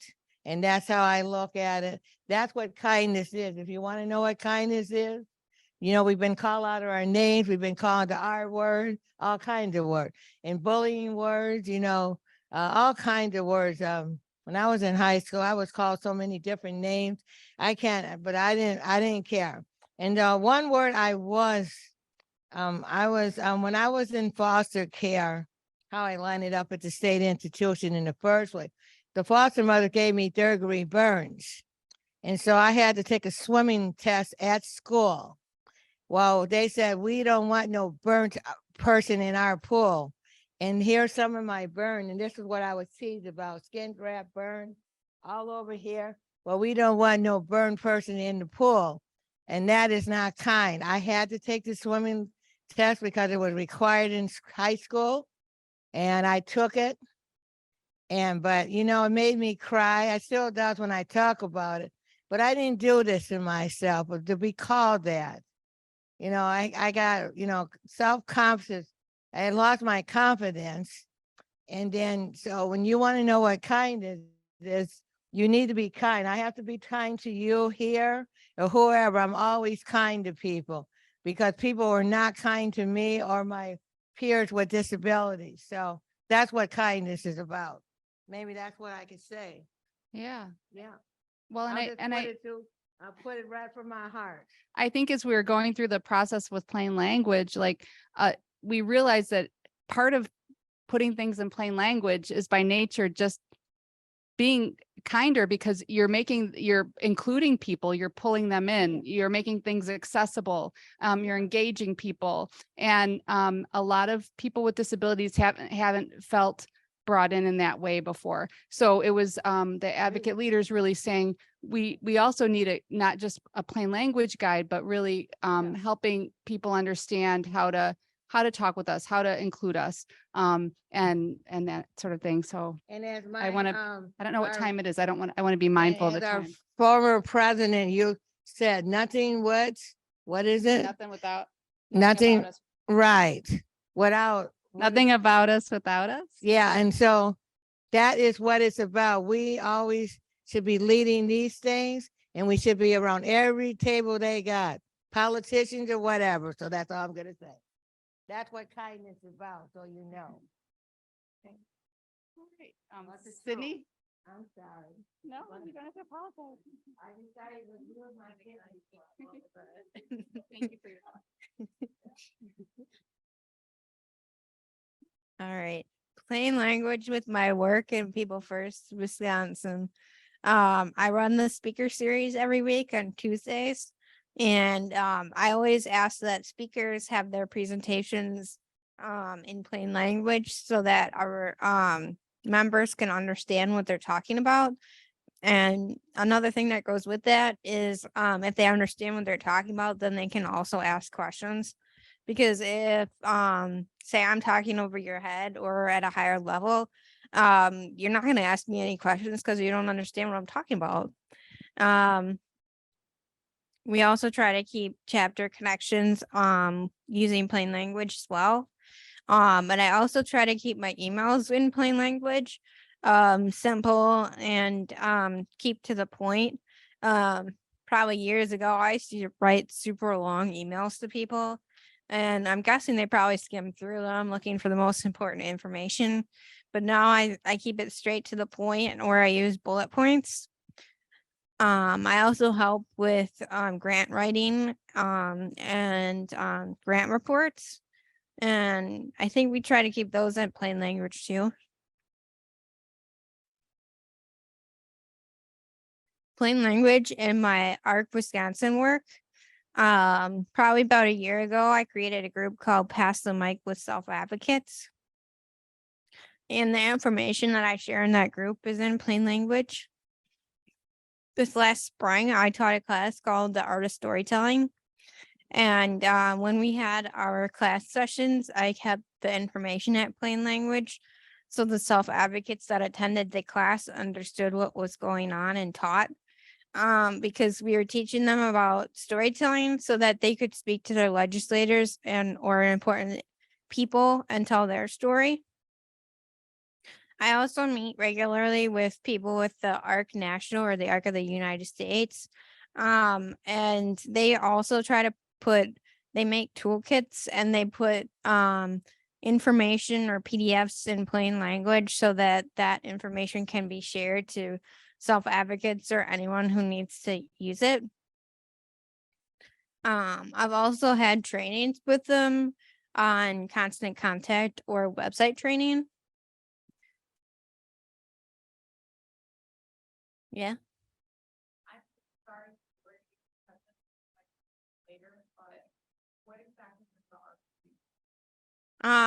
We do a variety of things, a lot of self-advocacy, mainly self-advocacy. It's an on-the-spot question. It's hard to come up with a direct response. Yeah. Yeah. Yep, it's policy and self-advocacy. You were actually in our artist storytelling class this last spring that Nathaniel and I coached.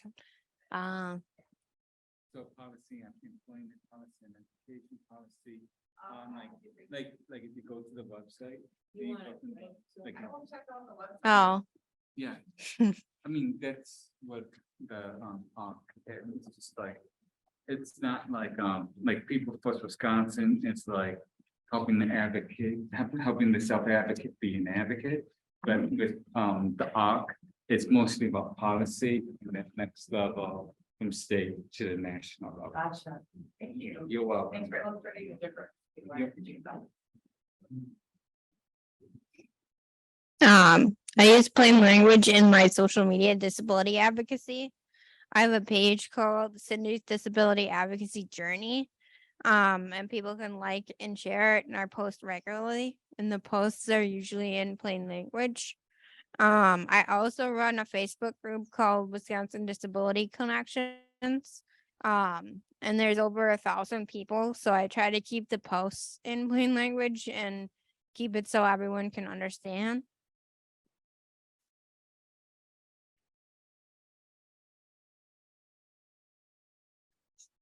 Okay, so plain language in the work that I do with the Wisconsin Board for People with Developmental Disabilities. This is what we've tried to do. So, well, the first thing is we trained our staff. So we invested time and money to learn more about this. We work with self-advocates or people with disabilities to review our materials and to provide feedback. So if we have a board meeting, we share our PowerPoints. We try to. This requires more preparation. This is not like can't do it the last minute like we sometimes want to do things. So we'll share a PowerPoint with someone to have them read through it and then give us feedback. Like, I didn't know what this word meant, this one, can you shorten this, that kind of thing. And then we always try to pay self-advocates for their time and expertise. We've done some work with usability studies and co-creation activities. So usability studies are when you have a document that's already been made.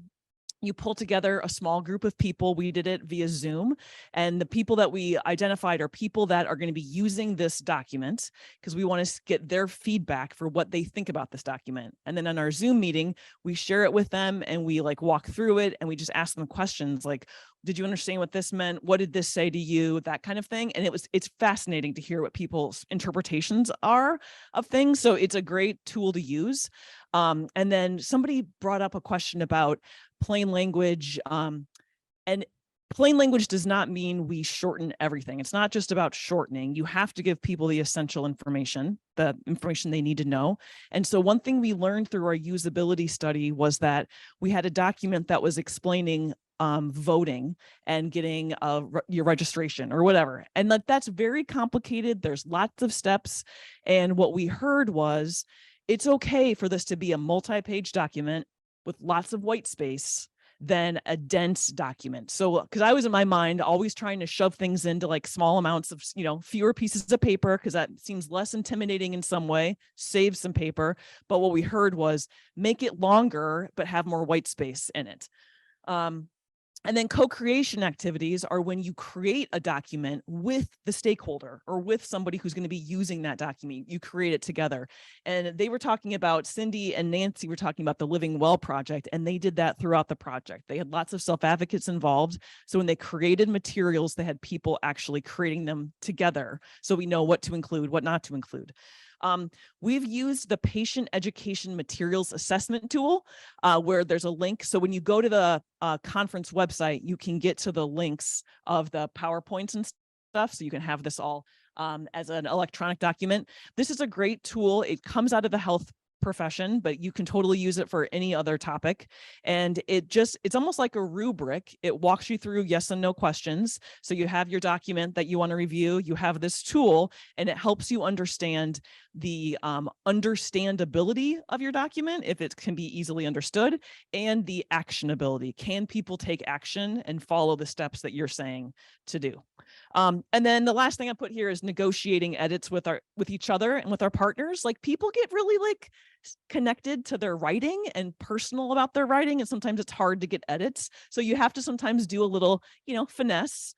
And sometimes one time we kind of decided we're gonna change this document and publish it as our own document because a partner didn't want to simplify aspects of it. And we felt like it was important enough information that we had to get it out.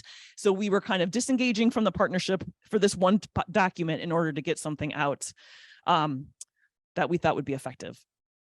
Okay, and then the other thing, oh, I just wanted to say is that this is all a work in progress, right? Like I've been reflecting on some of the words I used today and I'm like, oh, those words were a little too big. I shouldn't have done that. Or we had somebody go through our website with us with a screen reader and we realized our website's barely readable with a screen reader. So this is a process that it's like, you know, diversity, equity, and inclusion work. It's a journey forever that we are on to try to get our communication to be clearer and clearer.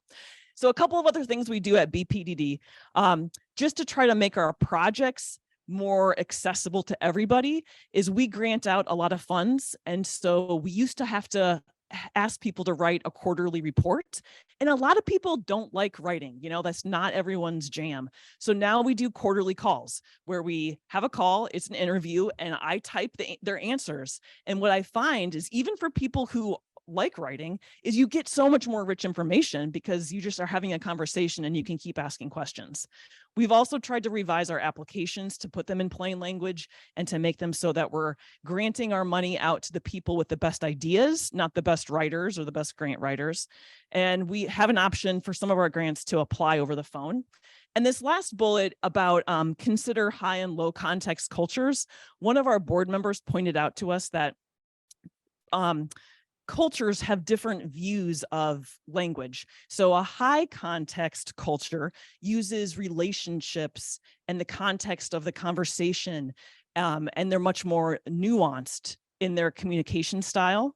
Low context culture, which would be white Americans, tend to be more direct, to the point. Relationships aren't a big part of it. We use a lot of paperwork. You got to do the paperwork right, or you might not be qualify for something. And so it's just really interesting to think about how we all communicate, how we use documents, and how some cultures might do things differently. So while that's not exactly plain language, I think it's an important thing that we consider when we're working with everyone in our state. Okay. Woo. Yeah, all right. Okay, Cindy and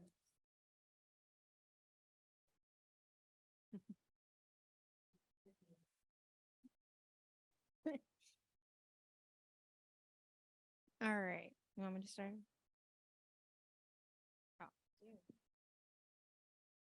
what can I do? What can I do to advocate more plain language and easy read? Speak up. And oh yeah, and speak up, use these strategies, share resources. There. Oh yeah, okay. Accessible, no, that's Molly, that's you on the other side.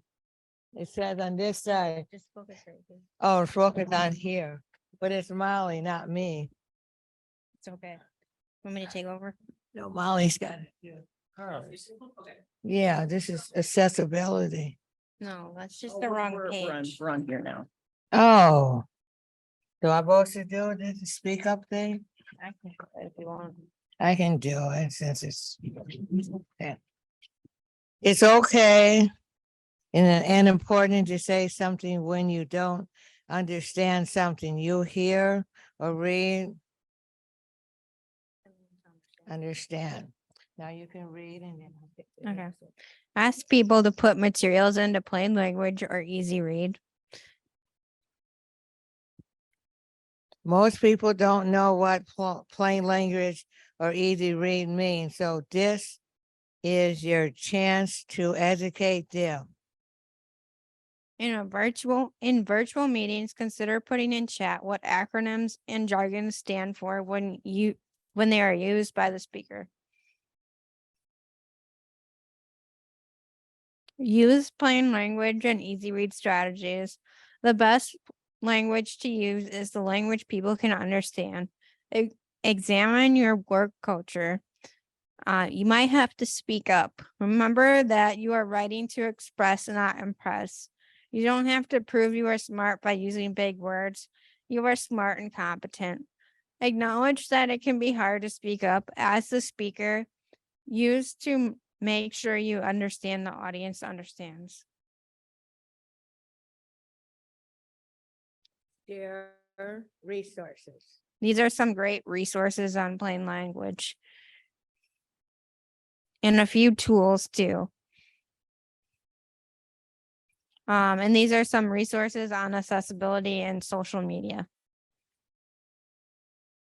Thank you. Thank you. Do you have any questions? No question is a bad one. Yes, ma'am. Want me to You take can it go to her? over. Okay. Here you go. You're welcome. Hi, I had several years ago, many years ago, actually, I had some training in accessibility of websites because that was my day job. And one of the things that they said in those trainings was that links should not be or should be clear. In other words, when you have click here 5 times on the page, if someone's trying to scan quickly with a reader through that, you should not have that kind of language. You shouldn't say what you are getting when you click on that link. Is that still true? Okay, because that was not mentioned here. Okay. That I think one of the things that I have noticed in trying to communicate, because I did a lot of technical writing, was that if you use a lot of pronouns like him, his, her, you cause confusion sometimes because people don't know what you're referring to. So if you look at your document and is there any way that you could confuse any of those pronouns with something else in the communication? Repeat the noun, even though it looks like it makes it longer, it is more understandable. So. Thank you. Any more questions?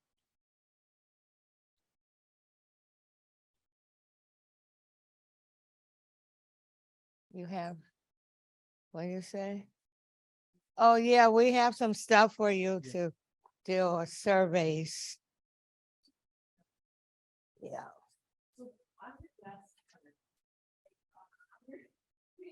I was looking at what it said here. You know what I was looking at? What's that? Yeah. That's okay.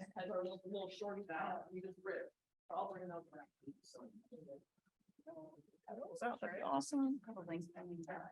In the chat. Oh yeah, and then sorry, Zoomers. Jenny's gone, right? Okay, in the document that she shared, there should be a link to the survey. If you'd be willing to put your feedback in the survey, we would greatly appreciate it. If it's not there, you can just put in the chat thumbs up or thumbs down. Thumbs up meaning hopefully you liked it, and thumbs down, not so great. Thanks so much for coming.